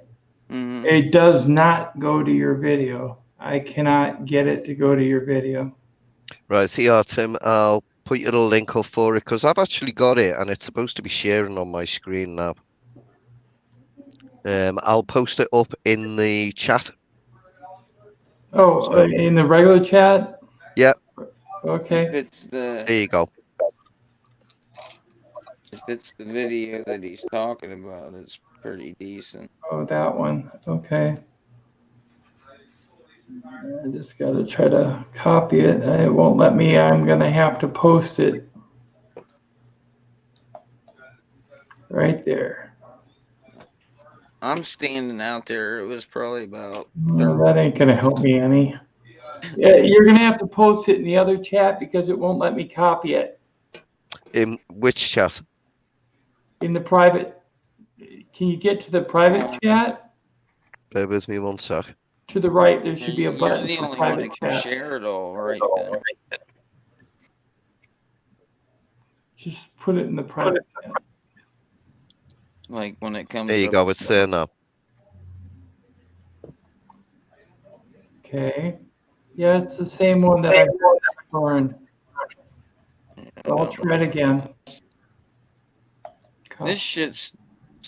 I'm sorry, Merlin, but it's all new to me. This Paste. stuff. Now we have to knock and shit. Hello, Tim.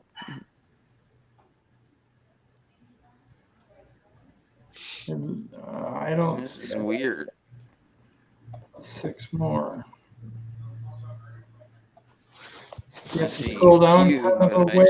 I want to see him bigger because I love his beautiful face.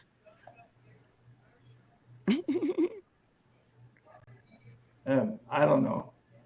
I put it in the YouTube search bar and I don't get anything. I get stuff that has nothing to do with gyro.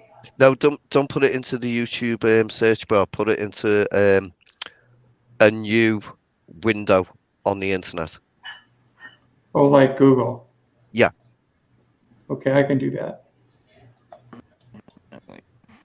And then share that window, because for some reason you should be able to see it on my screen. Now you shouldn't be able to see me. But my share screen doesn't appear to be working. I need this Search. I want it. Huh. That's weird. This address did not match any. Hold on. I'm going to go to a different one.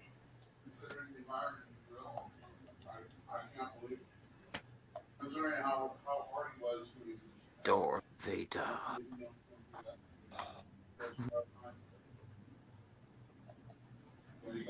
No, it doesn't work. Can somebody I else can't share get it? it to or- come up. Somebody else is going to have to share it. Yeah, for some reason I can't share. You don't have I the don't button have it. below the share screen? Vern's the only one else I know that has it. No, I've got it up now. Using Vern's link.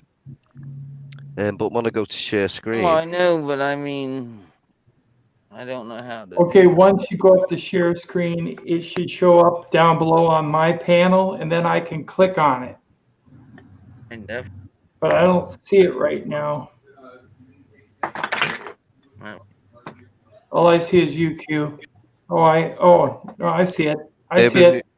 Oh, I saw it. Do it again. You know, that'd be really, really nice. You know, that's amazing. I don't know. That blows me away. I knew she was a really. Seriously, just imagine getting ran through with that thing. Q screen. There it is. I'll rewind it a bit. I told him, I go, if you let her go, you're stupid. I said, you better marry that. So Gyro, there's your video. You can explain it. Well, right here, I'm starting to see what I'm just catching out of the corner of my eye. There are 2 lights above the mountaintop. And I will direct you straight up then and show you eventually. See how it's moving? Yep.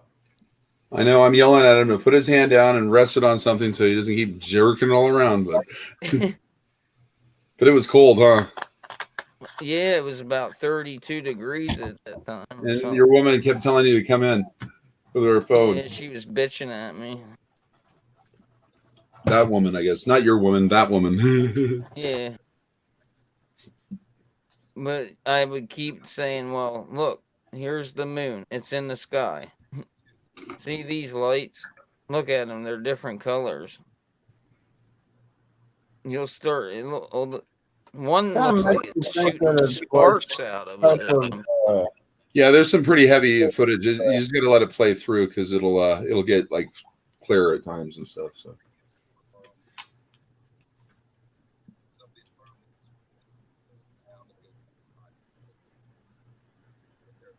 See how it's rising?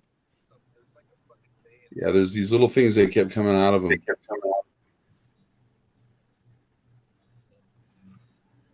then the other one fades away. And it comes back into focus again. But this other one turns into a triangle then.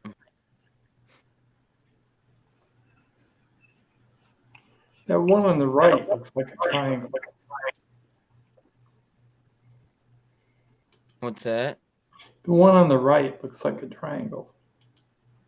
How Well, high I'll above get the even ground better. would you estimate it to be, Gyro? Watch.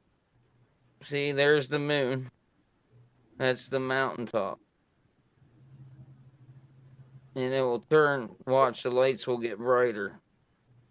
Yeah, there's some weird stuff that happens. There's some like shooting stuff, like sparks and shit, and like one of them comes in like a kind of a rough landing or something. Right there, it starts turning into a triangle.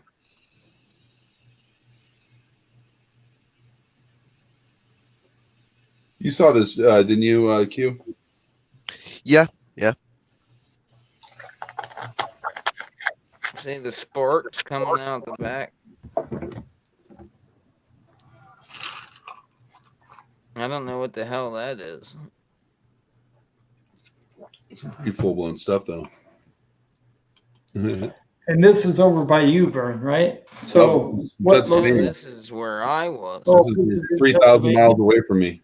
Pennsylvania? Yeah. Yes. Oh, that's awesome. Above an abandoned strip mine. Wow.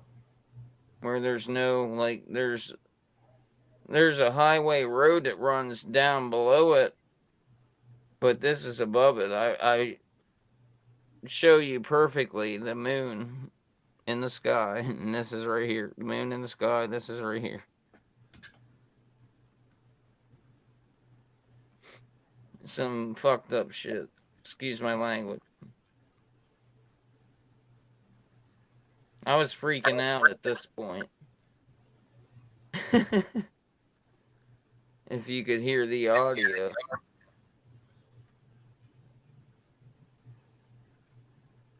I was like, Vern, I don't know what the F this is.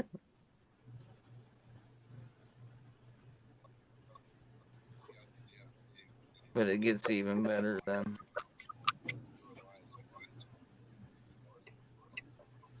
It's kind of difficult to discern. There's a triangle right there. Yeah, I see it. And see, there's something going in and out of that lit spot. It almost looks like there's somebody standing in front of that door. Looks like a doorway. It's crazy. You mean from the right there? Yeah, on the left side, where below the moon there's a triangle. There's stuff going in and out of it. See? Right there. Yeah. Okay, now watch. Like there's going to be like a figure moving around in front of there. It looks like a figure to me, anyways.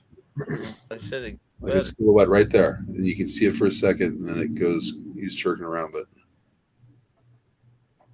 Oh, yeah, I see it on the left. yeah, and it's like there's somebody there, like Really hard to see. looked like he was like walking around or something. It was like I don't know how it could be though. You know what I mean? But that would be pretty heavy if there's somebody walking around in a doorway, like into a portal, a thing like that's totally, that'd be trippy, huh? Unless you're seeing a window on the side of a craft and you're actually seeing. See, I think that's it's open. I think that's an open air thing. I think they're going in and out of that. See, watch. There's one going in. There's some more of them going in. You remember, Vern, this was happening live. Yeah. Oh, do you think this is one of those portals you're talking about? Well, I don't think it's a portal. I think it's a cloaked triangle craft, and that's the door that let the stuff in and out of it. I think it's actually ours, and I think is what it is it's an aerial aircraft carrier. See them sparks again? And you can see the back of it. See the one behind it? The end of it's at the other end. See how long that is? Really light up. Yeah. Here it's going to really light up. You're talking like right there. Yeah. Watch. And there. And look at that yellow. Look at the yellow light up there. It turns green. See, that's another thing too. When do you see green lights, like an olive green light up in the sky? Yeah. That's kind of weird. Not very often. Here comes the third one soon. Yep, right there. It looks like a tunnel, doesn't it? Like a triangular tunnel. Well, how long did Yeah, this right there. last? I'm trying to show you. There's the moon. Like Right he, there's the moon. he had to go in. His woman made him go in, and it was he was. I think he ran out of battery almost. But how long did we stream this? 40 minutes. I don't know. And it still went on for like an hour or two after that, didn't it? How long did it go on? Did you go back out and look? No, I didn't have a chance. Uh-huh. She wouldn't let me go back outside. Q, you want to lecture him? You lectured me about my hamburger, so what about his hamburger? I mean, his fur burger. It's still got about 40 minutes. But you can see it moving, okay? Right here, look. See the moon above? Mm-hmm. Then it becomes directly under the moon. I think I pan up again. Yep, see?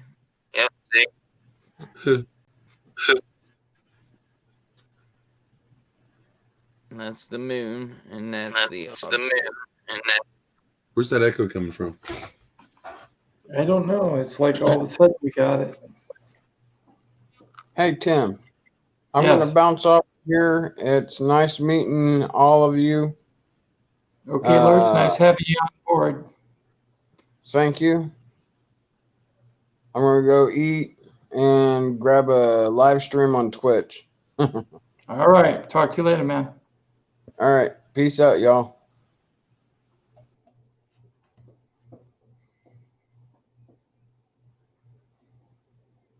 Okay, and then there were See you later, Psycho. 5.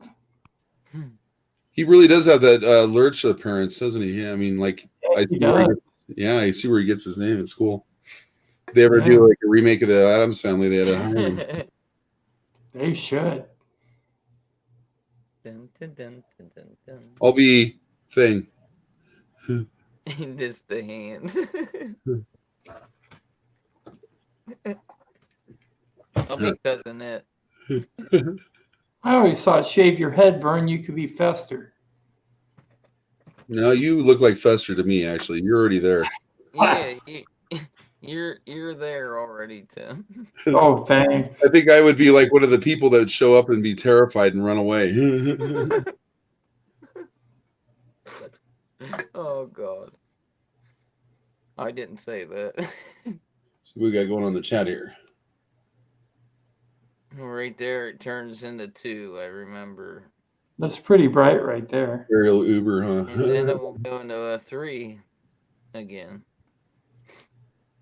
See, there's a second one over towards the left. Scratch was recorded with a cell phone camera Vern's showing me, or trying to tell me, on a live stream. go to your left, go to your left.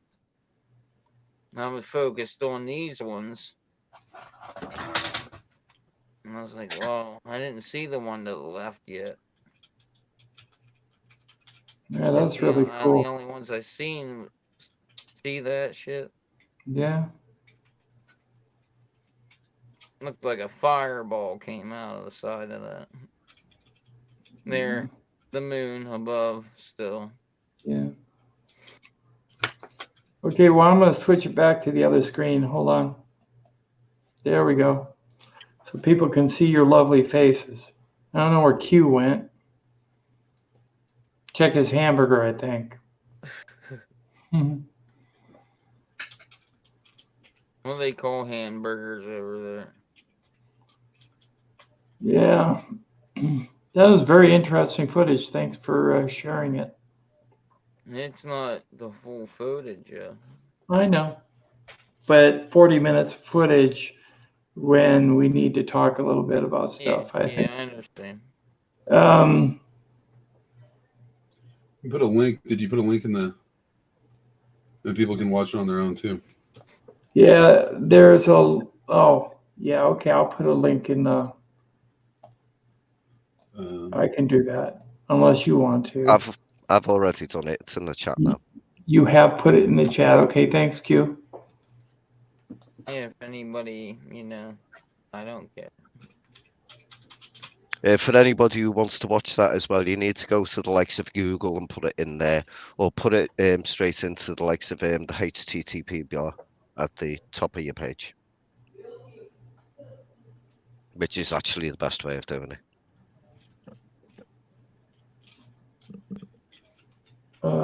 Nice try. What's this recorded with?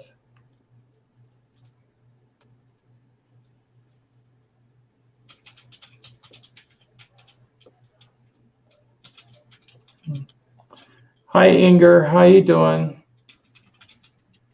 Hi, Phil. Welcome to the stream.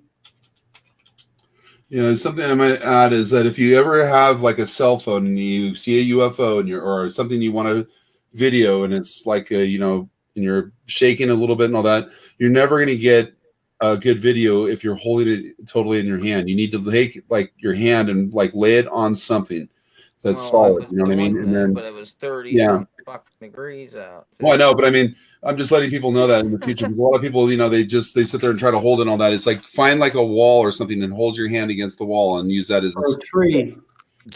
Anything solid. My hand against The other thing you want to do is hold your camera on the side, not upright. Yeah. Because you get a better pixel. The wide angle, yeah, the wide angle. That's you get more pixels in the actual image, so you know it's far better. If you hold it upright, it's not as good. And don't do it through a windshield if you can. Like try to Right, take it because you never know what you're seeing. You might be seeing a reflection. Well, that, but it also can create distortion. It can bend it and do other things to it that, you know. Well, that was on the front porch where that was taken. Yeah. Yeah, and also if there's any sort of a reflection on the window, you'll probably find the camera will start auto focusing on that, so you'll lose focus on what it is you're actually trying to film. That's what I was having problems with.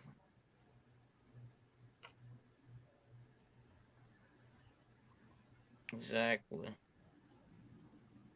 Because it was blurring in and out on the camera, but yeah, it's because the camera is fighting to find light. It's an automatic focus, and that's another thing too. Automatic focus is horrible. If you're looking to buy a camera that you want to shoot at night with, make sure that it is manual focus to begin with, and then you can put a night vision tube on it. Because without night vision and not infrared, it's night vision. Well, it's hard to do that with a phone. Yeah. Well, you're not going to get it with a phone. You're going to have a special camera for that. But with a phone, you want to rest your hand on something. You know, like on your car, on the top of the car or something, you know. Keep her there. Yeah. Cool. I mean, if there's nothing around, you can sit down and put it on your knee. You know what I mean? Like just hold it that way or whatever, you know, lay back and do it that way. But you can't hold it. All these terrible videos and stuff is because they're holding the camera, you know, like the Bigfoot ones where it's just like you get a little glimpse of it, you know, or whatever, you know. It's because the people are like, you know, you get your adrenaline going. Things are happening, and you're not going to hold your hand steady. It's just not going to happen. I believe Tim has something to show us. Yes, this is something I've shown the people in the group already, but I'm going to show it to the people on the live. I don't know if you can see this. I'll get it as close as I can. Try making your screen the one screen. Just go up and click that little square. Okay, I'll do that. Yeah, the square in the corner, and then. Okay, when you look at this, you can see what appears to be a line of 10 balls of light against a blue sky. When I took this picture, it was in July of 2009. You can see down here a point of reference. It's a light in a Walmart parking lot, and this is right above the light. It was 3 to begin with, and then there were 10 within a matter of maybe a half a second. The duration of the sighting was about 25 minutes, and they just stayed in one spot. They didn't flash. They were solid white. And they disappeared one after another from the right to the left, and that was the end of the sighting. Now, what year was this in, by the way, Tim? 2009. Right. And where exactly again? Winona, Minnesota. Okay. This would be along the river, so the Mississippi River. So it was between the bluffs of Wisconsin. So you were looking at the east, west, north, south. Which way were you looking at? Okay, it would have been northwest, to the northwest. Okay. It was next to a monument on a bluff called Sugarloaf that's well known in the area where I'm from. And there's been other sightings around there, or were you the only one that got this, or did you have? I'm the only one that got this. I contacted the local tower at the airport. They had no reports. I contacted the sheriff's department. They had no reports. Okay, so anybody else report any kind of lights like this in any, like, the last decade or two? Is this the only? Yeah, there have been other. Well, yes. 2 weeks later, these same lights were reported in Spring Valley, Minnesota, by a gentleman that was outside in his yard barbecuing, and he caught them on video camera. Same lights, but not in the same horizontal row. It was more dispersed in a group rather, and he got them. They're same white balls of light against a blue sky, and he got them on camera, and they were played on NBC Channel 10 News out of Rochester, Minnesota. Yes, they were.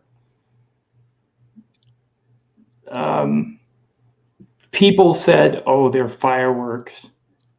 But I don't know of a firework that can maintain its position without flashing for 25 minutes and make absolutely no sound. I don't know what it was. Now, it's very possible that it could have been environmental or maybe something of ours. But in my picture, there's absolutely nothing in between the balls of white light. So I have no idea what it was. But that's one of the driving forces behind why I'm doing what I'm doing. I keep looking for evidence pointing to the same type of sighting I had, but there really isn't.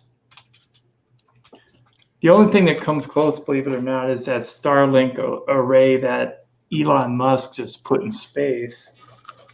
But this was in 2009, and that wasn't up there then, so I don't know what it was. But that's one of my significant sightings. I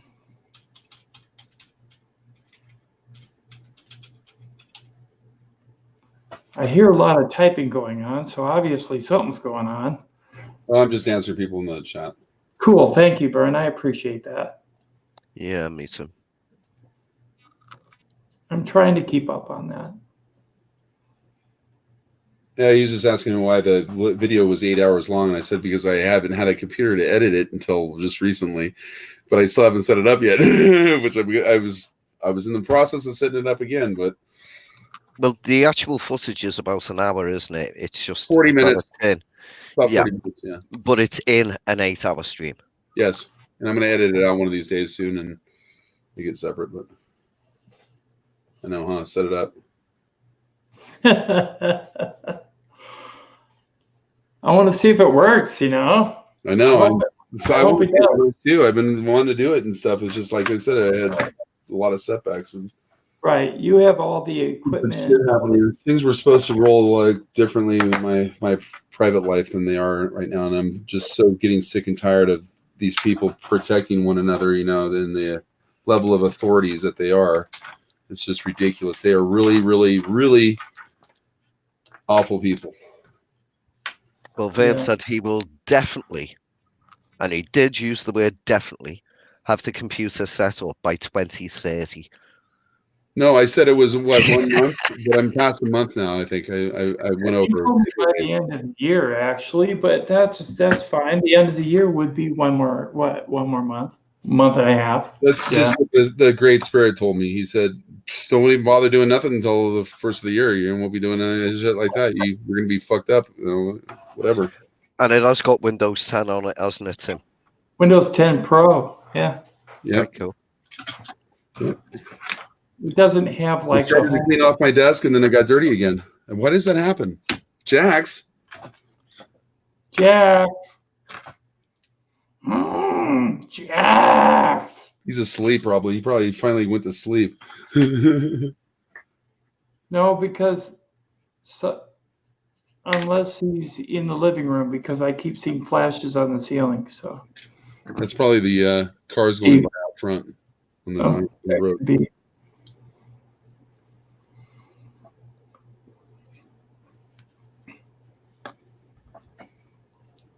So come on, Tim. Come on. What? Topic. Okay, topic. How long would it take Jax to wake up? Okay, Vern suggested we talk about abductions. What do you think about abductions?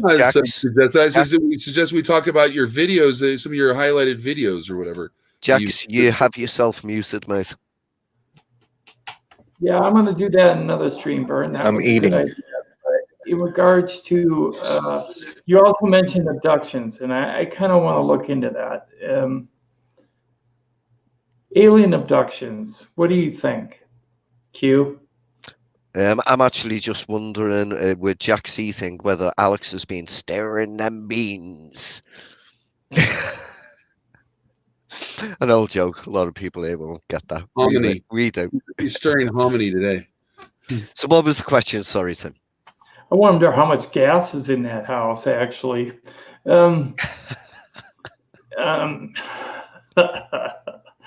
Yeah, the question, all right, Vern, you're blinding us with science. All right. In regards to my question is alien abduction real? What do you think, Q? There's a couple of really interesting cases. I think the best one is probably the Barney and Betty Hill case. See, I have a problem with alien abductions, and the problem is I am still skeptical that aliens have actually been to Earth. I believe there's alien life in the universe, 100%. It's pathetic to think that there wouldn't be. But whether they've actually been here. Now, if they haven't been here, which there is no proof for, there's only personal experiences. And unfortunately, unless you're the person that experienced it, to everybody else, it's just a story. What about ancient archaeological evidence? Well, a lot of that can be explained. You know, a lot of well, not all. What about the Stegosaurus in the on the inscription on the South American wall that's colored too? But how would they know the color of it? Well, you know my views on that, Vin. I fully believe that the timeline that we have been told and the timeline that the likes of Egyptologists talk about is completely wrong. It's completely people say, the Egyptians built the pyramids. Oh, yeah. Well, that's strange because they say in their own scriptures that they found them. So they claim one king claimed he built it, but there was no other reference. It was like his name started with an N, and he was 3,800 years ago he lived. Nebuchadnezzar? Or something like that. And he claimed that he built they built the pyramids in 30 years or something like that with 100,000 people or something like that. That's what he claimed. And he claimed he could build another one. But see, I think they were trying to duplicate those pyramids, and those were the other pyramids that you found all around that weren't built right. You know, they were trying to do what they did, and they couldn't do it. So I think that the pyramids, like you said, were there way before. I think they're more like between 40 and 100,000 years old. Yeah, and that goes back to my point of I honestly believe that the timeline of humans being around is completely wrong. There's so many things that point to that. They're surmising. They're making a guess. No, they're trying to screw us up because if you knew the truth, there's a lot of power in it, and the power in knowing what's going on here would also lead you to when you would be looking for other artifacts. They keep this clouded because they don't want people to be finding the truth. I mean, and the other things are the artifacts. You know what I mean? There's priceless artifacts that are associated with all this stuff. So, and there might be something in those artifacts that could actually show us some technology. Maybe they already found some of it and they don't want anybody to know it. I don't know. You know what I mean? There's like so many different like conspiracy ideas that you could come up with.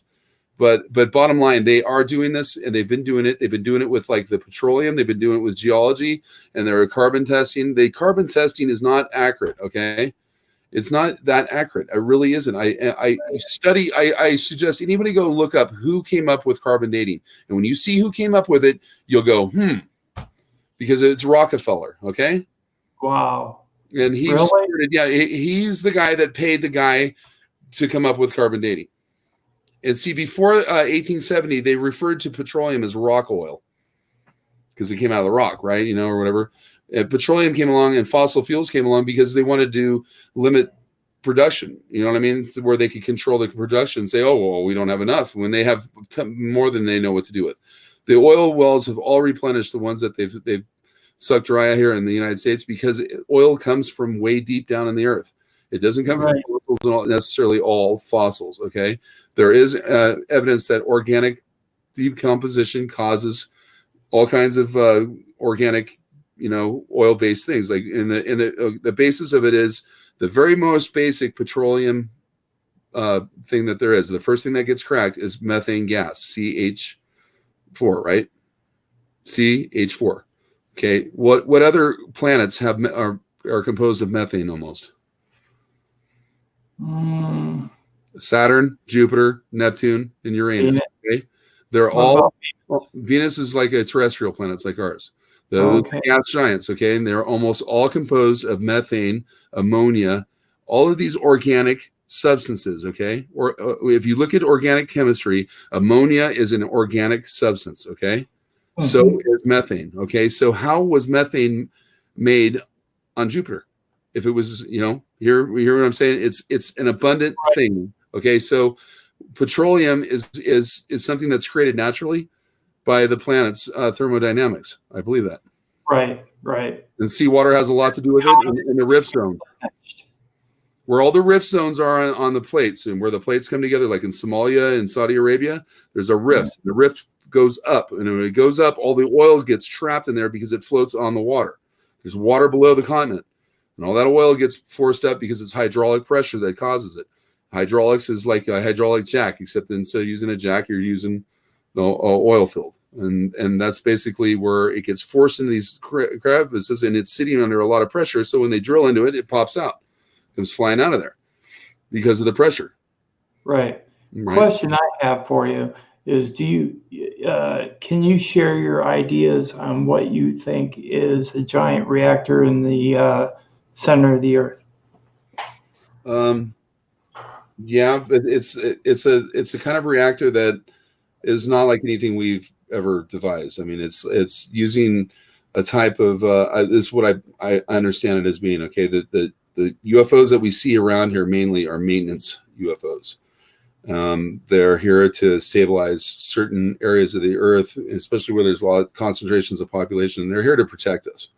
They're here to actually help us, as far as what I understand. Okay, because I've watched like technology that I don't even know what to be. I don't even know how to describe it.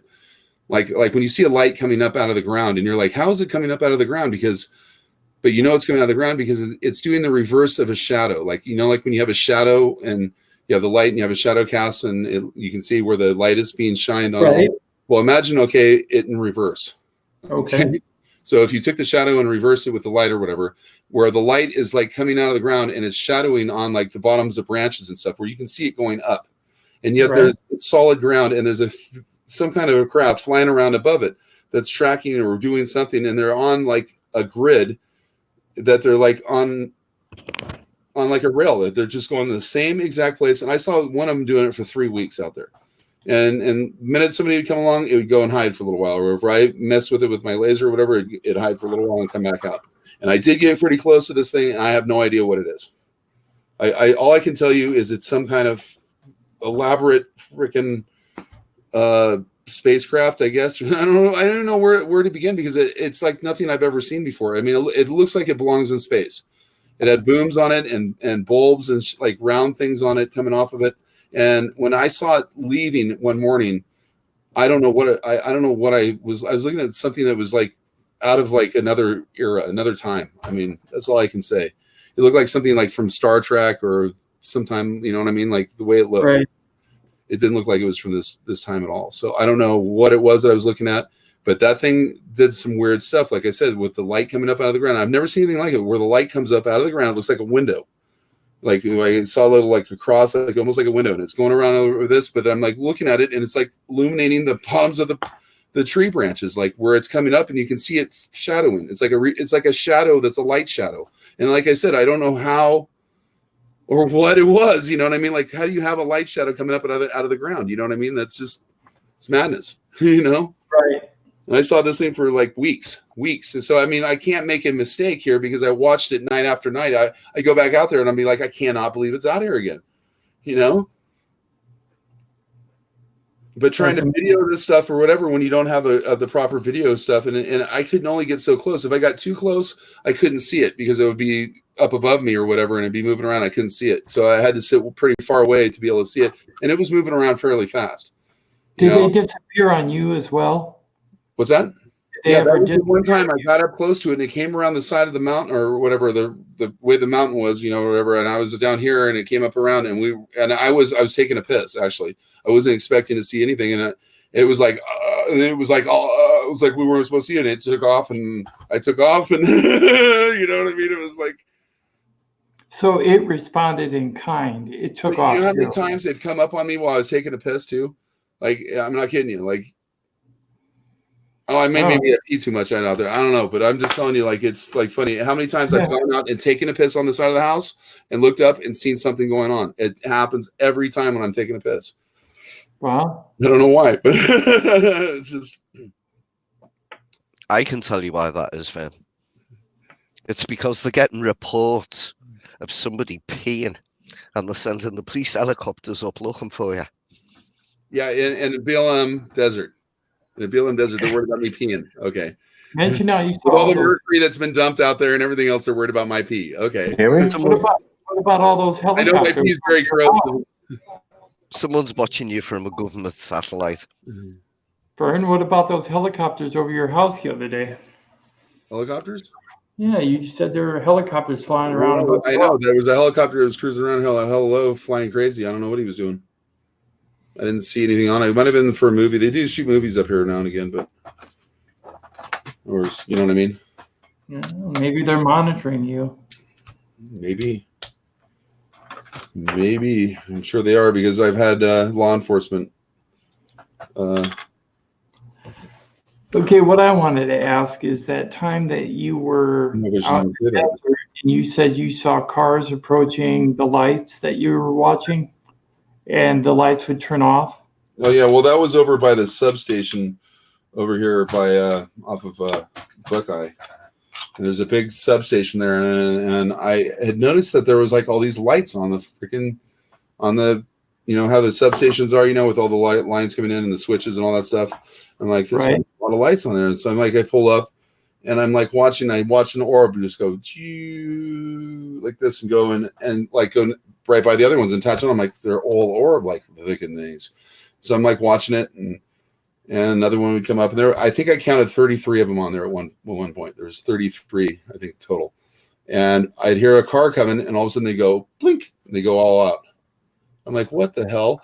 And the car would go by on the road and go out, and right when it was out of like sight or whatever, blink, blink, blink, blink, blink, blink, blink, blink, blink, blink, blink. They come back on. Come all back on.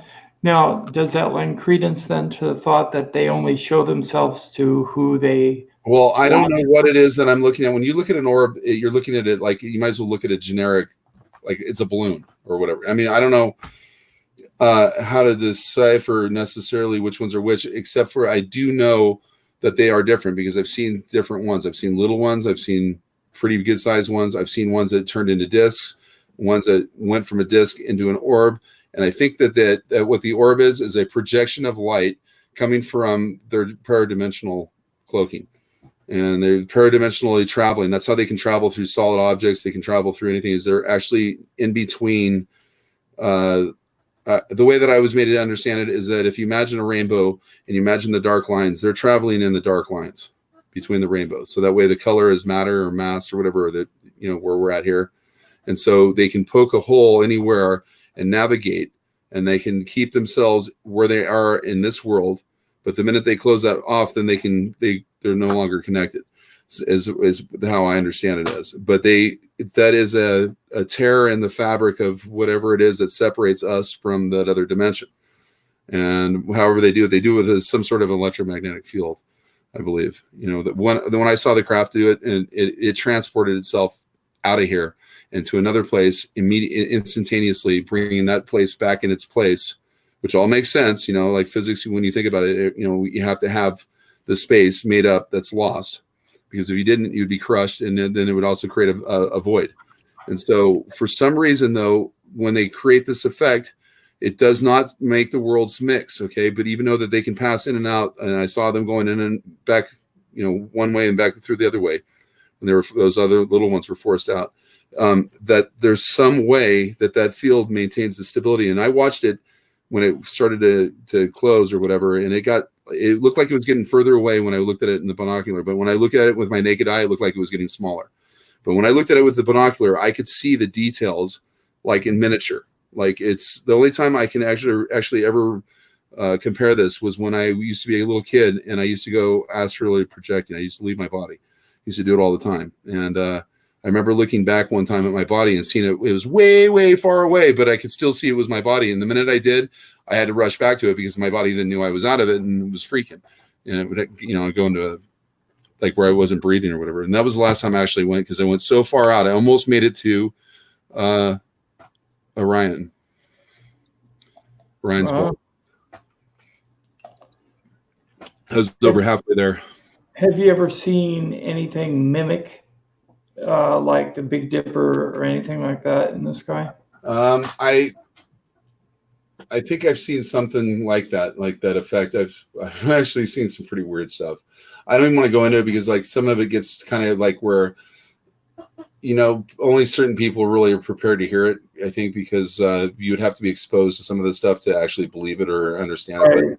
But I've seen some like, you know, crazy stuff with the stars. I remember one time I went out there and I was sitting around and it was about just maybe an hour before dawn. And I was coming down the road and I was getting ready to come back home, and I stopped and I got out to check something or whatever. And I was just kind of taking a break for a minute and looking up. And all of a sudden I saw all these satellite looking things. There were like a whole bunch of them, and they're just like maybe 100 of them. And they're racing one way, right? Like ants, just going one way. And all of a sudden there's another set of them going the other way. And it went like this a couple of times. And there was at least, I would say 100 or 150 of them going each way. And like you'd see them. And what was happening is that they were going in and out of the Earth's reflection. And it was a very short space because it was, you know, about an hour before dawn. So they were up at the very highest point or whatever, but they only lasted for a second going through. But that was one where I went, holy, you know, what the hell was that? Because that could be our technology once again. You know what I mean? Right. It looked like satellites. I couldn't make anything out, but it looked like if you imagine a satellite, you know, when they're cruising out, except these were like right next to each other, and they were flying faster than anyone I ever saw. When was this? Probably 2000. I would say 2012ish. Oh, so this is way before the Starlink satellite array. Yeah, 2000. Okay. The other thing was that I remember seeing out there was what was it? I just fucking added there's so much stuff, you know, I have to I go, oh yeah, I forgot about that one. I got one for you. How about the one where you're looking through your monocular and you saw an eye blink? Yeah, that one. Well, that one's pretty far out there too, because I don't know what that was. I thought I was looking at a spacecraft or a craft of some kind that was really kind of what's the word for it? Gothic kind of looking, you know. And I'm looking at it and it had red lights all over the front of it, like a bunch of red lights, and it looked like they were coming out like you know, like this, like they were jutting out like this, you know. I mean, if it was coming out like this, it was all around like this, and I'm like looking at it, and I'm looking at it through through the viewfinder on my camera, right, or on the DVD or whatever it was that I was using. I forget what it was, and I'm looking at it, and I'm kind of panning it over. And I'm panning it over, and all of a sudden, it looks like there's an eyeball. And I'm like, looking, I'm like, yeah, that looks like an eyeball. I must be seeing things or whatever. And then all of a sudden, it blinks. And when it blinked, I dropped my camera, and I was gone. I didn't even look back to see what it was because it scared the freaking hell out of me. I'll tell you, that was one time I was scared. And I drove out of there. I mean, I just dropped the camera on the seat, and the engine was running. And I was like, no, and I was out of there. It was in my Toyota, so I could go really fast. You know what I mean? I was probably doing 55 or 60 miles an hour on that trail. I'm not kidding you, because I was like, I didn't even want to look back and see where it was or what it was, because it was awful close. I'm sure it was. And when it blinked, I was like, what the hell did I just see? You know what I mean? And I was gone. So, like, I don't know, you know, and I don't know what even happened. That if I'm sure I have that video, but if that video was on my desktop, that might have been one of the videos I got ate. Do you think that may have had some connection to what tapped your What tapped altitude balloon? This is what tapped the balloon. It looked like that. And Amanda saw it too. The third time it happened, Amanda saw it. So maybe we had to go out with the balloons and go fishing for balloons when you come up here, because you guys need to see that thing, because it's like weird, and you can feel it hit the balloon. Like, but it, and I mean, these balloons are they're gonna pop if you touch anything to them. If they even get near a tree or whatever like that, they pop. Okay, so if it was an owl or any other bird of prey that would be flying around at night like that, hitting that balloon, they would have popped it. Okay. And it did not look like anything. I didn't see feathers. It looked translucent. It looked like almost like it was like a hologram. Fish. Yeah, like a holographic, like you see like a ghost almost, like a ghost-like image. But I felt it hit it, like it ruffled the balloon. You know what I mean? Because I was using a pretty ultralight test, and I was on a graphite fishing rod, and it happened out of 12 times that I've sent up balloons. It happened 3 times, so that's a pretty good ratio, actually. You have a 1 in 4 chance of it happening. And I don't know whether it was the color of the balloon, 30, 40 feet. Wow. Really low. And it came up, and it was good. I mean, it was as big as the balloon, whatever it was. And it was, and when it hit, it came, you could see it come in, it come streaking in, and it was moving. And it hit the balloon, and then immediately reversed off the balloon and went the other way. It looked like it didn't have a front or a back to it. It was like whatever the hell it is. You know, this could be stuff that's like prehistoric stuff that, you know what I mean, that maybe for some reason there is like little bumps in the matrix or something, you know what I mean, that cause these things to come through for a minute and go back through. I don't know, you know what I mean? Like there's been some, you know, reports of these people that have been electrical storms that have been traveled and from the 1700s to now. There was that one guy that was well documented, and he ended up getting hit by a car in New York City, and not long after, he couldn't adjust to the modern time and all that, but he came from, they believe, from around 1780, and that they had found his grave, and that in the records and all that he had wandered off one night and they never saw him again. And so they put a grave there, an empty grave there, as just to mark it with his family, but they never found his body because he was in the future. And so it was ironic, and this is what I heard, is that it was he was buried somewhere in New York City, in Manhattan or something like that, in a graveyard. And when he died, they actually put him in his spot. Yeah, I have a question then. What do you think about glitches in general in the Matrix? Check your chat as well, by the way, Tim. Okay. Yeah, I don't know about the Matrix yet or anything like that, because I'm not really sure what we're in. So the glitches or whatever, I don't know. Like I said, there's like a lot of anomalies that happen at times. Hi, Charles. No.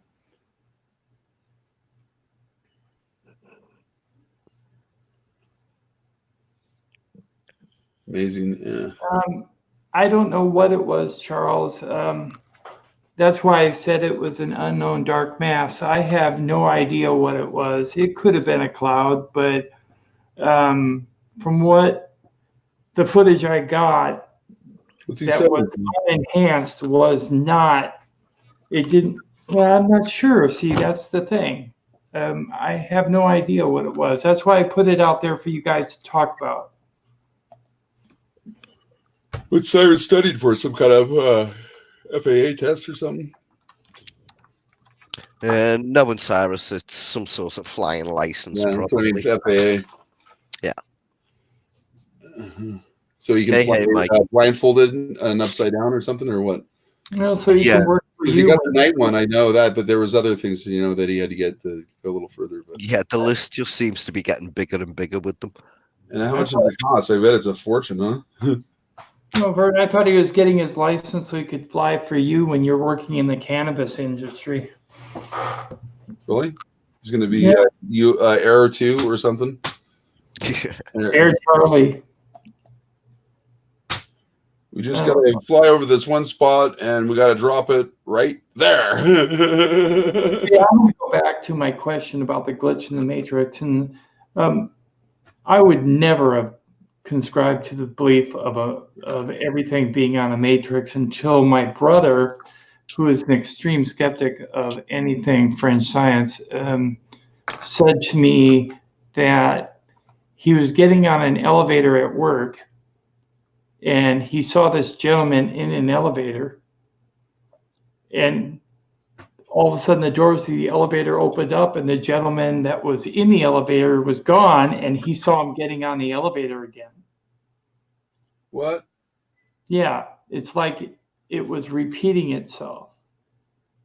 The gentleman that was on the elevator was no longer there. The doors of the elevator opened up before it, proceeded to the next floor. Right. And he saw the same gentleman that was on the elevator coming into the elevator. He said, now that's one thing he saw. Another thing he saw, and wait a minute, Q, another thing he saw, and no, he wasn't on drugs. And another thing that he saw was he was driving along a major Denver freeway, along where there's a major airport. He said he saw a plane pass him slow enough to where he could recognize the plane, correct? And then as he went under a bridge, he came out and the same plane was in front of him, starting to pass him again. Now, he's seen this 2 different glitches twice. What do you think of that? I think some of these things can be optical illusions, because we've all seen that footage of the plane, and it's being filmed from a car that's moving, and the plane looks as though it's just stopped in midair. I'm not talking about that. But I'm saying some things like that, they could be Right. down to that kind of thing. I don't go for the whole Matrix thing myself, but But the elevator one is hard to explain. What do they call it? The simulation thing or whatever? What is it? Simulation theory, yeah. That we're all living in more simulation. along the lines maybe than the Matrix actually, but That the what Matrix is we're kind of seeing- extreme, like. So what we're seeing is only chemical responses and chemical reactions in our mind. Not necessarily. We don't. Maybe he did legitimately see that. We just don't know. There might be a perfect explanation. There might be no explanation. But without having other people to corroborate the story, it's kind of difficult because you need to have other eyewitnesses to the actual fact. And see, like when I was out with my kids, trick or treating that night, I stood next to a stranger, a guy I didn't know, who was waiting for his kids, and I pointed out that UFO, and it took him 3 times to look at it before he could say it was a UFO. And then he started tripping out on it, and he went to go tell his friend. And the minute we went to go tell his friend, he started talking about something else. And I thought, and my daughter saw it, and she's like, "Dad, that was weird." And I'm like, "I know, but that's what they do." And this, people want to wonder why you don't see things or whatever, because they can alter your minds with a frequency like that. And just I think they can block your camera too. They do some sort of subtle subliminal thing in the back of your mind that says, "Don't pay any attention to me. I'm just a helicopter or a plane." And how many times you look up in the sky and you don't really look at what you're saying and you automatically assume, you think, "Oh, that's a plane." Right? Right. I mean, how many times do you look up in the sky at night and see flashing lights and say, "That's a plane," right? I do it every time. Right. You don't sit and look at something and go, "Is that really a plane?" or whatever. I mean, see, I didn't used to do that until I saw and I realized that they mimic planes. They mimic the lights and stuff at times. But there's little subtle things that they do that's out of whack sometimes, and you can't just do it with a glimpse. You have to watch this stuff carefully. And I became very aware of stuff flying around in the air, and so I know more or less when to look at something or not, because their lights have a signature to them that's a little different than every other light too. That's another thing that they use a light source or a type of light that's not like ours, and it's very subtle. And you can easily, if you're not trained to look at it, you'll overlook it every time. You won't see it. You know what I'm saying? Because we are totally trained and programmed to ignore this, and that's why they make so much. When they go on the news, mainstream news, and they're like, "There's a UFO," You know? Yeah, they're making us all up. You know, why are they that way? Why do they act that way? This, you know, it's no laughing matter. We have things that could be coming in here that are scoping on us. You know what I mean? It could be a military drone from Russia or China that we don't even know about. We don't, but to act stupid makes no sense at all when this could be a national or a international threat. Maybe, you know what I mean? It could be a threat to us, but they should take it a little more seriously. If you see some sort of high tech disc or something like that, they shouldn't laugh at you. They should say, where did you see it? What's going on here? We need to investigate this, because if this is happening or whatever, it could be coming from our enemy. You know what I mean? For all we know. I do wonder though, you know, when you see these reports on the news and you see the people on the news, you know, the people actually asking the questions. Yeah. And the way they do always talk about UFOs, which doesn't mean it's aliens from outer space. It Right. means Right. an unidentified flying object. It's quite Right, simple. exactly. It doesn't mean it's aliens. But come on, you know it means aliens. You know. Come on. No, I'm the skeptic. But my point is, I wonder how many of these people doing these reports actually believe in aliens, because there was a report out about 4 months ago and they were saying that I think it was 62% of the American population fully believe in UFOs, and not as in UFOs as in unidentified flying object, but as UFOs that have little green men from Mars or whatever. Well, you're talking alien piloted craft. Alien piloted Yeah, 62%. I think that's if 62% believe that, I'm sure there's another chunk of the percentage that believe in UFOs, but just don't know what they are. right. I know what they are. I think a lot of them are misidentifications. I think a lot of them are probably our own stuff. Yeah, it's our own stuff. What we And see is there's a possibility that a small percentage of these are something extraterrestrial. There is that possibility. That picture I showed, I would say not our own stuff. And in regards to my sighting in Chatfield, Minnesota, of the rectangular shaped objects that were on fire, not our own stuff. No way. Yeah, but you've got to remember, there could have been space junk that's fallen from the sky too, that might have been breaking up and it was doing crazy stuff and moving in crazy directions because it was burning up. But it wasn't moving in crazy directions. It was evenly spaced, and they stayed still for like 20 minutes. But it might appear like that because it's such a high altitude, and it takes, like, remember the guy jumping out of the 100,000 feet, you know, which isn't even technically. I mean, it's on the verge of space, but some of this stuff could be falling for 150 miles. Okay, well, this is the key. Before we saw what we did that night, Vern, news was on, and they said we had 1,000-foot cloud cover, and the clouds were socked in pretty tight. And I would say this was halfway between the ground and the clouds. So it wasn't that high up. Did you hear any sound, or was there any smell or anything like that associated with it? No smell. 50 feet away, 100. It looked like electrical? It looked electrical, or did it look plasmatic? It looked plasmatic, like it was on fire. And the light, did it flicker at all, or was it like a continuous? More like if you were looking at a lava lamp, how it would morph into each flame. And what was the material looking like? Was it reflective looking like? No, it was more like if you remember the movie Independence Day, where the ship is coming into the atmosphere and it's on fire, it looked like that. Kind of. Each object. Now, there was one that was tumbling end over end. And you could see it tumbling, but the rest of them were steady. Unky's in the chat. Hey, Unk. Hey, Unk. Unk, you've seen stuff too, haven't you, over in Denmark? Unk's actually seen stuff too. Hey, Unk, if you want to come on, I'll put the link in there for you. Want to come I on?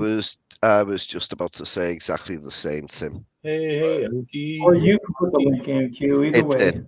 It's in. Okay, come on, Unc. I was going to ask you first, by the way, Tim. No, go ahead, bring him Okay. on. He's a cool cat. A cool cat. Don't have him start talking German. That's such a though. funky phrase, Tim. That's Yeah, forced that's by like phone the license. Yeah, you're really down with the kids, aren't you? Yeah, there you go. Good stuff. Yeah. Hey, boss. Hey, boss. Hey, boss. Oh, forgot I'm kid targeting. Oh gosh, I can't do that. Sorry. He's kid targeting again? Uh-oh.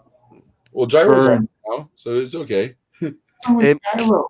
We put keep up an eye. 3. What happened to Gyro? He lost connection, said he couldn't get on, and I was going to say something, but there was talking going on. Keep an eye on the what is it? The little room on your screen, Tim, where you accept people in. I am. Okay. I'm looking. Go to UFO Mania for memory stick stuff. Okay, we'll do that, Inger. Yeah, I'll do Tim. that Well, later. Tim, a question for you. Hmm. What, in your opinion, is the best UFO case, the closest thing to proof that you believe? One case out of all the cases, which one makes you think there's got to be something more to that? There's got to be. Thanks, Tim. Now, we'll give Tim a minute to think about that, because All right, well, it's a big question. okay, yeah, that's kind of hard. So One case. on my stream last night. Oh, Yeah, pick your favorite 3. Start in reverse order then. How about 2? Because Okay. I'm going to say Kenneth Arnold is 1. I can pick 3. The Japanese airliner incident, where the PAL airliner, when it encountered the disc that was like 4 or 5 times as large as the jet. yeah. That one. And then I would also say Travis Walton, his abduction. Right. You also mentioned Kenneth Arnold. Now, the Kenneth Arnold one has pretty much been proved what it was. His sighting was 100% accurate. And because he was so experienced, and because of the things that he did, Jordan's sighting proved what he'd seen. This has already been talked about. Right, but that's one of the ones that I would say is top. Well, that was a great sighting, but it's been explained. Right. It's not UFOs. No, I know it's not. With the Kenneth Arnold one, he was a very clever man, because he timed the objects going across between, what were they called? The twin, the sister peaks, or the twin sisters, or something like that. They had a name for them mountain caps in the background. Although he was going in the opposite direction, he timed how long. He recorded his position as well as he could, and he timed how long from his perspective, at the speed that he was moving, that those objects moved behind the mountains. They were able to work out that these things were doing, it was over 1,000 miles an hour, which at that time, well, that was fast. You know, that's not a slow plane at that time. And to my knowledge, it came out that it was a group of single wing planes where the fuel is actually stored in the wing itself. They're a bit like, they kind of look a little bit like, you know, the moon one that you see, the one that looks like a crescent of a moon. Right. But they're not really curved. Okay, I heard the theory that they were German technology vehicles as well, though. So no, I don't think these were German. I think these were American. Okay, I heard that they were American technology, but German build. That they were technology that was rescued from after World War II and re-engineered from the Germans. That's why I know they're not UFOs, that they were something else. Yes, you are correct. But it was a very good sighting because of all the data he took in, and right. he was level-headed enough to get the data. The kind of thing that if you or I walked out and saw something in the sky, we'd be like, "Oh my God!" like this with our phone. It's a freaking UFO! You're bouncing around and all that. Actually, that's funny. When I saw that line of 6 rectangular objects that were on fire that were 50 feet away, yes, I was excited, but I didn't freak out. I thought I would. I really thought I would. I was asking people for cameras. Oh, that's one thing I wanted to mention. Vern, you said that they can make you think different things. I think they can also alter your camera's ability to photograph. They used to mess with my phone all the time. I'd be out there, and these two orbs would show up, and they go right by me, and right when they go right by me, my phone would go ding, ding, ding, ding, ding, ding, and reboot, and it would reboot, and when it rebooted, it said there was a message, and when I called the voicemail, the message would come back, and there was nothing there. It was a nothing voice message, like not even a second. And I'm thinking, okay, how do you leave a voice message on voicemail without making a sound? Because it won't let me do that. Right. So they were showing me that they can call my phone and put a message on my account.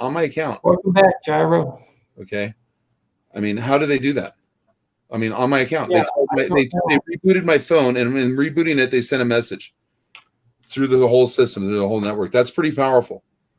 And not have any return message, nothing. There's no record of the call, but it's on there that is a message. That's weird. Well, I do know that in 2010, when I had the Chatfield sighting, there were 12 people, and at least 7 of us had cell phones with good cameras, and cameras that were good in 2010. And we were trying to get it on film, and none of us could capture it on film. Well, how does the camera work? How does the focus part of the camera work? He works on a coil, on an electromagnetic coil, right? Right. It moves it or barely around it, like just like the eyes on a laser burner, right? They have a little coil that moves it around, right? Electromagnetic, and puts a certain amount of voltage, a prescribed voltage, in order to focus it, right? So I have recorded off of 2 of these small discs, the ones that were like the size of garbage can lids, a little bit bigger maybe. Okay, the disc size, the circumference. They were putting out 88,000 microgauss. Okay, normally the Earth is somewhere around 2 to 700, right around 2 to 5 to 700 microgauss, right? Okay, power lines, when they're fully working, the highest I can get it is around 2,000 microgauss. Okay, that's a pretty good amount of EMF. Okay. If I take the most powerful magnets I have over here, which are 9-inch round magnets, ferrous magnets, if I get the phone close enough to it, I can get it to almost spike to 40,000, and then it shuts the phone down. It makes the screen go off. Okay. They were producing 88,000. Okay. At one point I was reading, and they didn't shut my phone down. And my girlfriend was with me at the time, my ex-girlfriend, and my kids, and they could not wake up. They were put to sleep by whatever it was, and I tried to make her look at it, and she could not open her eyes up. She's like, I can't look. Like they were doing something. They were affecting us, but they couldn't affect me. And see, they were back there, and she's like, what are those lights? Is that a car coming? I'm like, no, it's them, because they never came, right? It was some trippy shit that was going on. And like I said, I don't know what made me think about the EMF, but I just put the EMF, and when I pointed it forward, the car, it was regular. When I was right by some power lines and I put out the power lines, it was high. And when I turned it back towards where those things were, that's when I saw it and went 88,000. And I was like, wow, holy cow. And that's, I didn't know, what to say, because that means that they might've been either that or they were scanning me, You know what I'm saying? I mean, what else would they be using that field, that powerful of a field? And they were at least a half a mile away. Okay. Most of the time the magnets are like right here. The magnetic field is right here. Like from the power lines, you got to be like, I got to put my hand up there to get the high number, right? It's down here. It's like not much difference. Okay. All of the fence posts out there are magnetized and polarized. Okay. Right. I've been checking them all out there with my, with the magnetic, you know, thing and all that. And I got one that shows you the polarity, and they're all polarized. Okay, so that's weird. Why would all the metal posts out there have a magnetic field that's strong enough to be around 1,200? Wow, that's pretty high, 12 to 1,700 even. Some of them are 1,700. Every metal fence post that I can find, I check or whatever. They have high magnetic fields on them, but they're polarized. Like as you go down the thing to the ground, they're lesser and lesser and lesser. As you go to the top, it's super strong. So there's something out there that's making stuff magnetized out there. I mean, come on, you know. I mean, power lines I'm sure can do that, but this is like these are fences nowhere near power lines. You know what I mean? Right. And then one's by power lines, and it doesn't make any difference. They have the same level of stuff, but like I see these things operating all around there, and if they're producing 80,000 EMF fields, they could definitely magnetize stuff. I'm imagining. Are they metal power line poles? There's mainly wood. There's one metal one that is at the bottom where Jackson and I and the guys were at one time. But other than that, they're all wood. It makes no sense to me how wooden. But the fence posts are like the ones that you hammer in the ground. The steel rod ones, you know, or whatever, or they're chain link ones. You know what I mean? But they're hammered in the ground. You know, they're in the ground. Right. But anything metal that I find out there, I run the thing over it. It's magnetized. Like it's it's got like a north and south on it. I mean, that's something being magnetized. It doesn't have a north or south. Right. You know, on a fender or a piece of metal or whatever out there, you know. Right. But something's going on out there. And then like there's been a lot of other weird stuff, you know. Like I got a picture, I don't know where it is right now, of this like white stuff that was across the road, and I don't know what it was. And it wasn't snow, it wasn't ice, but it was like it. But there was no snow or anything around. It just like something came down and sprayed the ground. It looked like it was like sprayed like out of a spray can or whatever. But it was not like, I don't know what it was. I don't, to this day, I took a picture of it because it was so weird. And then when I went back there the next day, it was gone. So, and I didn't really want to touch it too much because I didn't know what it was. You know what I mean? It looked like it was a chemical or something. There was a report that I saw on a video clip recently from the United Kingdom, actually, where a whole bunch of white stuff was sprayed on the ground, and people found it in the morning on their cars, on the sidewalks, and then by afternoon it was gone. And it resembled a lot like silly string from a can, but massive quantities. Do you know what I'm talking about, Q? Well, I've seen a similar thing, but over in America, where they ended up closing down a highway, and it lasted for about 3 days. And they took samples of it, and the reports basically come back almost as though they were hiding something. Yeah, because what would that be? Any information? Yeah. There's been theories that it's stuff that they're spraying, particulates that they're spraying into the clouds. But if that's the case, then the white stuff would be all over all the time. It wouldn't be sporadic like that. You would think so, yeah. Could have been pesticide sprayed from small planes. I would say no, because I've seen a lot of like helicopters and small planes spraying pesticides locally, and it doesn't show up that way.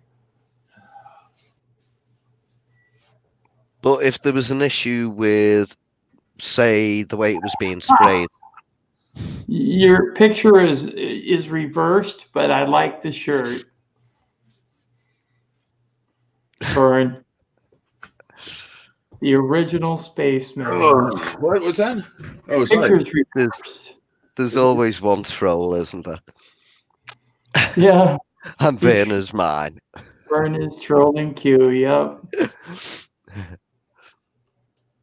Yes, it could be. It could be something like that. Yeah. Yeah, if there was a malfunction in the spraying where it didn't come out as fine as it was supposed to. So basically, a big blob of it falls to the floor and then reacts differently because it's on the floor. You know, maybe something like that. But God knows. Although the why I'm gonna tend to disagree with that comment here in the U.S. is because mostly the pesticide that is used around here is clear. It's a clear fluid.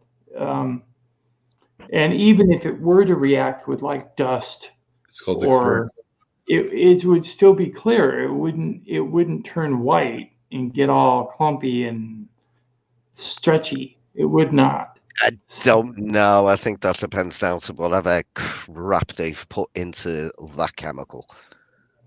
Yeah, it depends. No. You are correct. It would depend, but I'm just saying my opinion. What is that, Gyro? Chocolate eclair pie. Oh, that's pretty good. Ooh. Send some our way, man. No, I can't be eating any of that crap. I'll be fucking putting on another 650 baby. I saw that.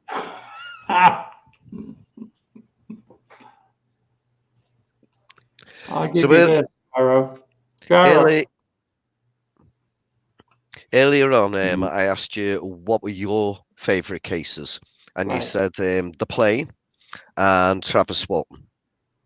Everybody knows about Travis Walton, that case, or I would presume everybody does. But what's the best bit about the Travis Walton case? You know,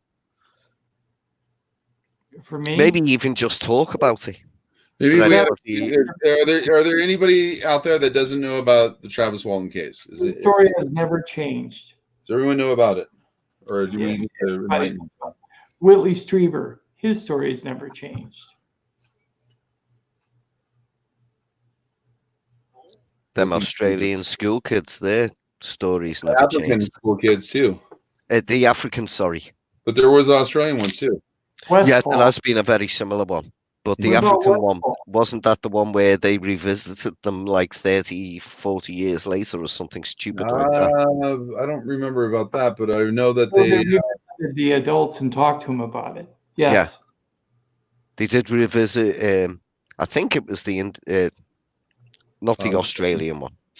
I think it was that one. They actually revisited them when they were adults. And they still they did kept to the story. Yep, that's a good one.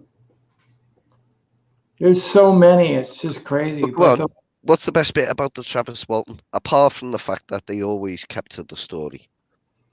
Tell us the good bits. The one thing that I always found incredible is how he was found at that gas station, completely naked, 10 miles outside of a city, and he walked into town. I mean, he was raped? His clothes were removed. Well, so you've got to be careful, because some people will have watched what was the name of the movie? Fire in the Sky. And the movie wasn't quite the same as the case. It was. The way things changed to make it into a better UFO movie. Fire in the Sky, they said that they drove and found them at the gas station. Well, he said in his interview that he actually woke up near a gas station, went to try to use the phone, it didn't work, so he ran or walked into the local community. That's what I heard in the bare ass naked. He just walked in there bare ass naked and tried to cover himself. Right. And playing cardboard in a dumpster or something, anything to cover himself up. Right. He didn't even think about it. What are the odds? Yeah. Yeah, maybe that's an experience. The fact that he had a rest stop or anything like in the valley. The fact that he was gone for 7 days, Well, that could a glory hole for all we know. Yeah, well, that's true, but And he's like, I don't want anybody to know, you know. So he made up this elaborate story, and you know what I'm saying. And they mugged him, took his clothes after they were done with him. yeah. So you don't believe in the Travis Walton case, Vern? I'm kind of skeptical on Travis Walton, to be honest. Okay. But the couple, Betty and Barney Hill. Betty and Barney Hill, that pretty much seals it for me as far as anything outside of my own experiences. How about Cash Landrum? I don't know. I haven't really. I have to hear it again. It's been a while. Cash Landrum, the two ladies and the young boy who supposedly drove up on a diamond. Melted into the yeah, that one's pretty good too. I'd have to rehear the stories again though. I haven't Supposedly that was a human-piloted alien craft where they put a micro nuclear reactor in it, and it had a malfunction. It was spewing radiation down on the road. Great. And I can't remember. Vicky Landrum and Betty Cash. They both got. What happened to their car? It had radiation damage to it. What happened to it though? What happened to it? The government came and took it? Yes. Okay, then it was the government involved.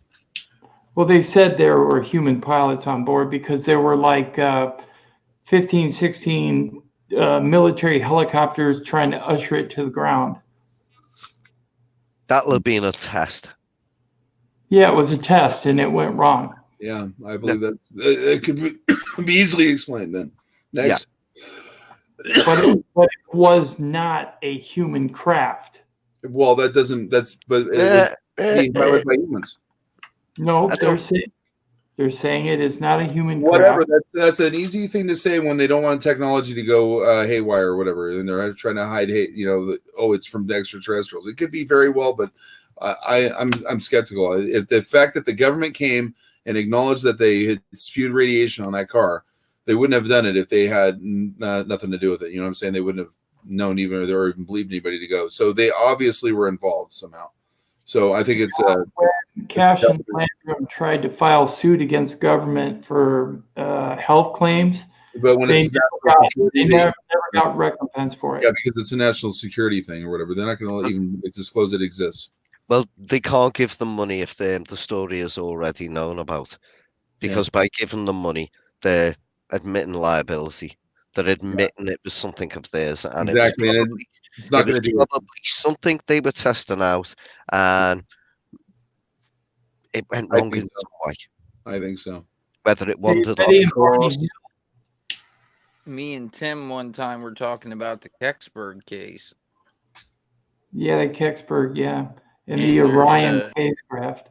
Experimental project that was going on in Canada in the 60s, in early 50s, or late 50s, early 60s. And the thing that they were testing was called the Orion project, which dropped little nuclear weapon explosions, charges out of the back of it to propel it.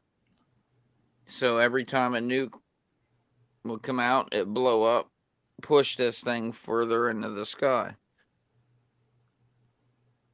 You're muted. If you look at the same design of that thing, it looks just like the acorn-shaped thing that crashed in Kecksburg. You're muted, Q. Tarvin, are you talking about the pulse engine, where it leaves donuts behind it? People explain it as kind of being a ramjet, like a. Yeah, it's a ramjet. So this is a little bit different. This was back in. You have to think this was back in the 60s, and they were just starting with it, and they were using detonation. Yeah, they call that a. It was a little nuclear. Yeah, I know they have a name for that. It's a detonation. They'd have 13 or 14 of them in a row that would fall out the back of this thing, and then they were timed. Propulsion engine. Like one would come out, boom, it would throw it up in the air a little further. Another one come out at a time. Boom. It would push it up even further. And if you look at the final designs of what they were trying to get to, what would be a manned spacecraft, this thing was burnt orange colored, ambered orange. It had a ring around the bottom, a bumper, and it had unusual designs to it, if you would think of it for being something of this world back in the 60s. Just It to was answer actually something, developed in 1947. It was by the Orion Project by DARPA after a suggestion by Stanislaus Ulam in 1947. Yeah, I'm sure it was started even before that. Yeah. Well, anyway, they said it was a hypothetical engine. They never built one. Yeah, but they did. They tried it. Well, they claim they didn't. I'm just saying. There's test videos of it on YouTube. Yeah, I they might be animated. I shared them. No, they're not Yeah, I'm animated. looking at them right now, dude. I shared them with Tim. I shared them with other people. Atomic powered rocket motor. Here it is. can I just just mention something to Thomas as well in chat? Because he asked about, when we were talking about the Walton case, and he says, obviously, something that he thought was interesting was about the lie detectors. Now, the fellas involved took a couple of lie detectors each. They didn't just take the one. I think it worked out to something like 13 lie detectors between them, and only one of them come back as being inconclusive. Now, 12 lie detectors, that's 12 out of 13, and the other one not saying the person is lying, but saying it's inconclusive for whatever reason. That is interesting. Another thing was Walton went on a TV show and he did a lie detector test, and this is on YouTube. It's genuine footage. He did a lie detector test on a show, on stage, basically, with an audience. He actually failed that lie detector test, and I think it was fair comment by a lot of people. The fact that he was under hot lights, he's in a situation where a lie detector test, generally, there's not many people in the room. He was in a room with hundreds of people in the audience watching. So, I can understand that one not going right. But yes, they did really well on the lie detector test. If they were lying, they did really, really well. The Walton case is interesting. I'm just saying that some lie detector tests can be passed even if you're lying, if you know how to defeat the lie detector test. Yeah, that's true. But then back then, that was like what, 1971, and when Travis Walton, that happened to Travis Walton. That may not have been the case back then. They may not have had the skill to do that back then. To defeat a lie detector or test. even the knowledge of how to do it. Right, that's what I mean. Yeah. Because it's actually quite easy, providing you don't get grabbed. And a good lie detector as well will often get signs that you are being spurious in your answers. It seems like we lost Vern. He may have gone to the post office or so. Yeah. He has to mail a letter. Cheers, Gyro. Eclair pie and beer. Good mix. So the other case you mentioned, Tim, the plane. Yeah. Tell me about it, because I'm not sure which one you're talking about. Japanese airliner pilot who was flying his normal route. I don't know exactly where, but he came up on a disc flew over his plane and then came down by his wing.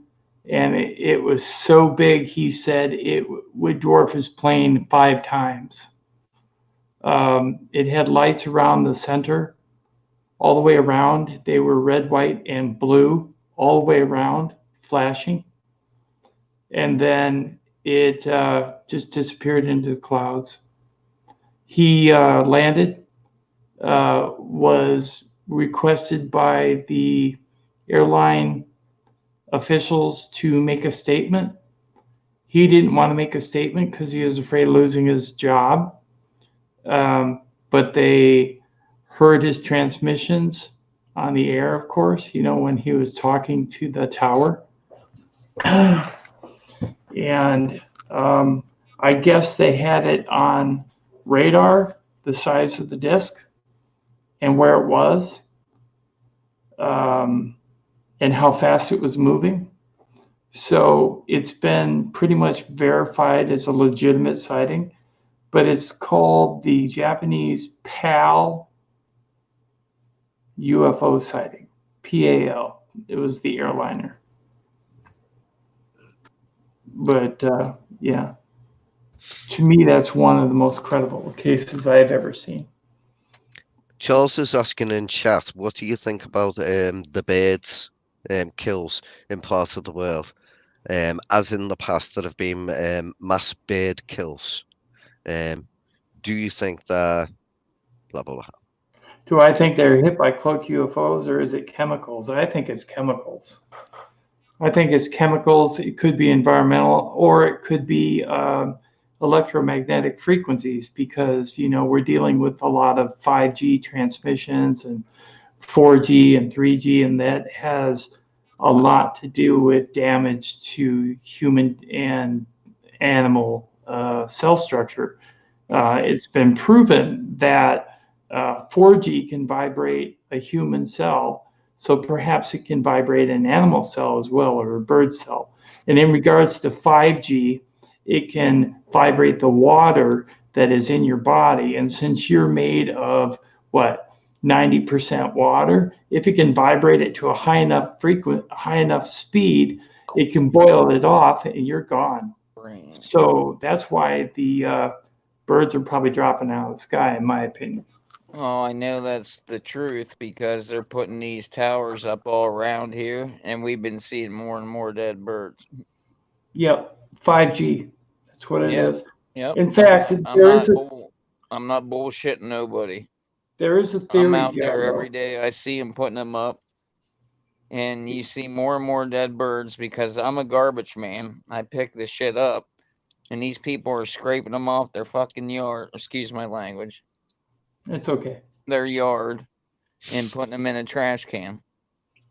I can honestly tell you that there is a theory going around that the 5G towers are not just for cell phone and cable and whatnot. They're for population control. So if they set them up in high density population areas, sometimes you see them put on buildings like schools and the 5G rigs, and on towers and in trees and by ballparks and wherever people congregate, by malls and stuff. Why would they put it by Walmart? It doesn't make sense. And you can't tell me it's just because Walmart is getting paid hand over fist to have that tower there. Maybe, well, that's part of it, but not totally. I know of 2 of them that are real close to each other. There's one by a fire hall, and there's one by a Walmart. And they're putting a 3rd one up, not too far from the one that's at Walmart. But if they're putting these towers up and they're supposed to be being used for communication, surely it's better to put them up in high population areas than to put them up in the middle of, say, Alaska. Well, no, that's not what we're saying. What we're saying is you don't want to necessarily. If you go up to a 5G tower, Q, there are always warning signs on the tower, and I've seen these warning signs firsthand. If you go up to a tower and you see a warning Radiation. sign. The warning sign says to keep away like 150 feet Microwave from the tower. radiation. Yeah, it's EMF radiation. You do not want to be there. Do not get me wrong. I know where you're coming from completely. And I've heard all this. What I'm trying to say is they're putting these rigs these smaller towers on school buildings, on schoolhouses, elementary schools. They're putting them on high schools. They're putting them in housing. What about all the in smart like meters? residential districts? Why are they doing that? What about all the smart meters that they're putting in now? Yeah, the smart meters are dangerous too. Oh, Why I hadn't can't heard they that. shield them? Why don't they shield them? Probably all comes down to the same thing. Almighty switch. dollar. Price. Yeah, the almighty Yeah, dollar. it comes down to a flip of a switch. It comes down to who controls the money and who doesn't want to spend it. Yep, exactly.